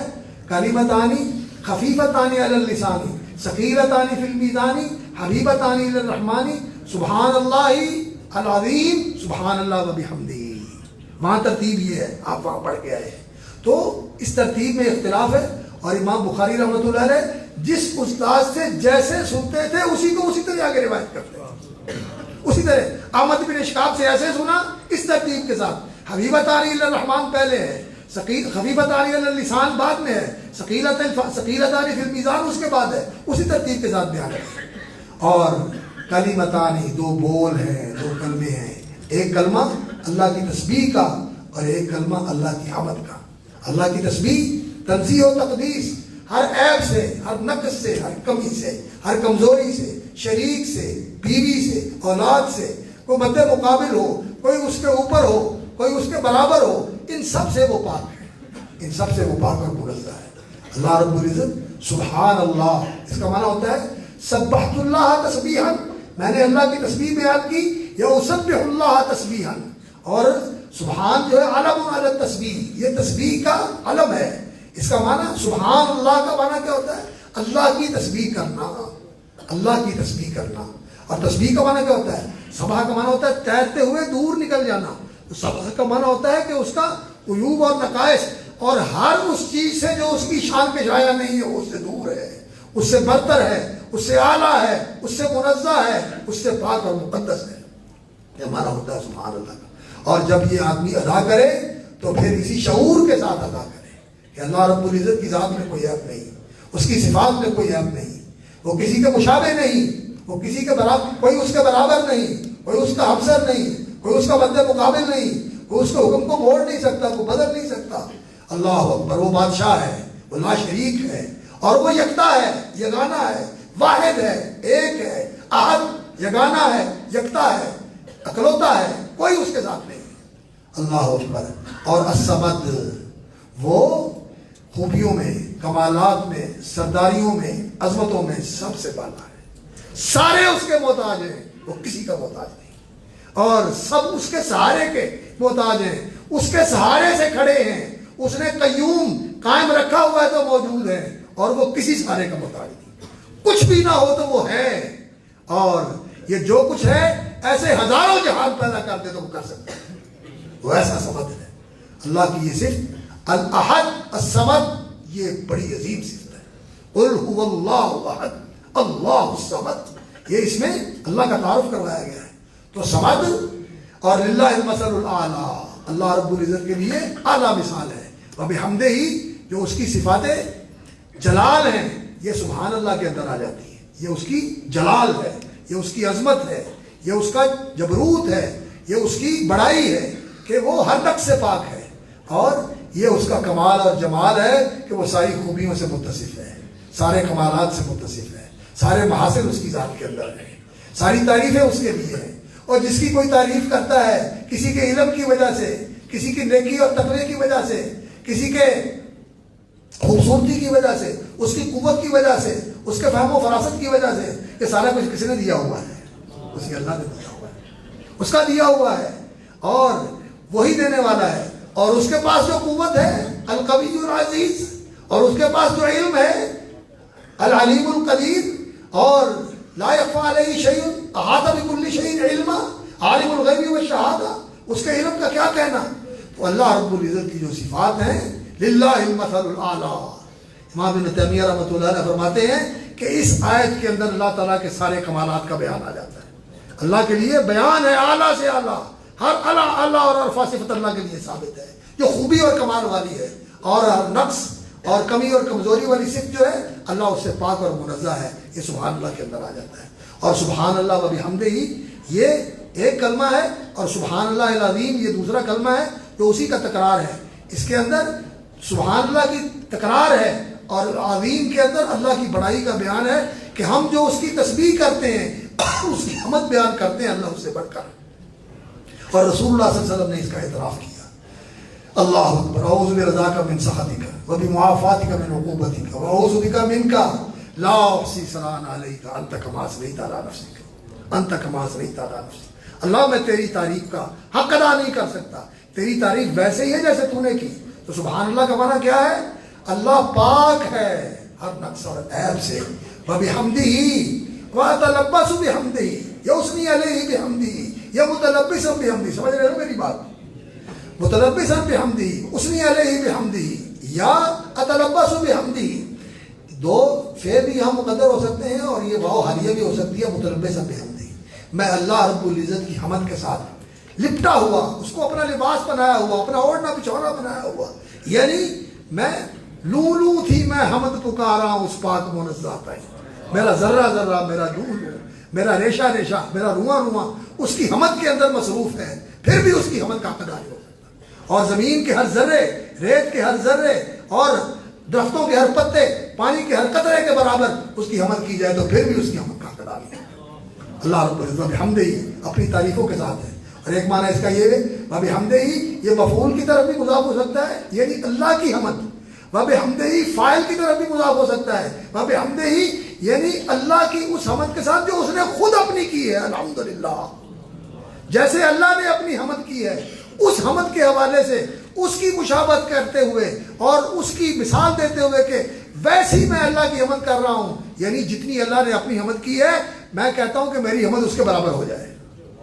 یہ ایسے کہنا جائز ہے۔ سبحان اللہ وبحمدہ عدد خلقہ ورضا نفسہ وزینت عرشہ ومداد کلماتہ۔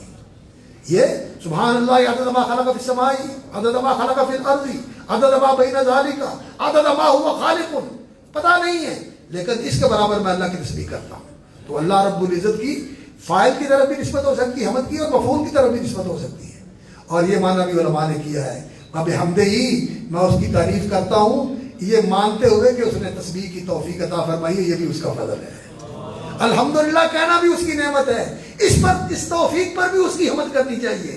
جیسے شیخ سعدی رحمۃ اللہ علیہ نے فرمایا نا کہ سانس کا آنا بھی نعمت اور پھر اس کا نکلنا بھی نعمت۔ ایک سانس میں دو نعمتیں ہیں، تیرا کیسا شکر ادا کرے مولا، تیری نعمتوں کا شمار کوئی نہیں، ایک ایک سانس میں دو دو نعمتیں، اور پھر اس سانس کا پورے جسم میں پہنچنا، آکسیجن کا ہر جگہ پہنچنا، اور پھر اس کا جا کے کام کرنا، اور پھر جو دوسری مضر گیس ہے کاربن ڈائی آکسائڈ ڈاکٹر صاحب، وہ باہر نکلنا اس کا، اور اس کا نقصان نہ پہنچانا۔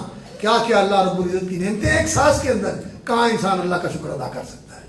تو یہ ذکر، یہ سبحان اللہ وبحمدہ کا جو صیغہ ہے، اس کا جو کم ترین صیغہ ہے نا، سب سے مختصر، وہ ہے سبحان اللہ وبحمدہ، اور اس میں جو ایک اضافہ ہے سبحان اللہ العظیم وبحمدہ، اور جو کامل ترین وظیفہ ہے اکمل، وہ سبحان اللہ وبحمدہ سبحان اللہ العظیم، اور تینوں طرح ثابت ہے۔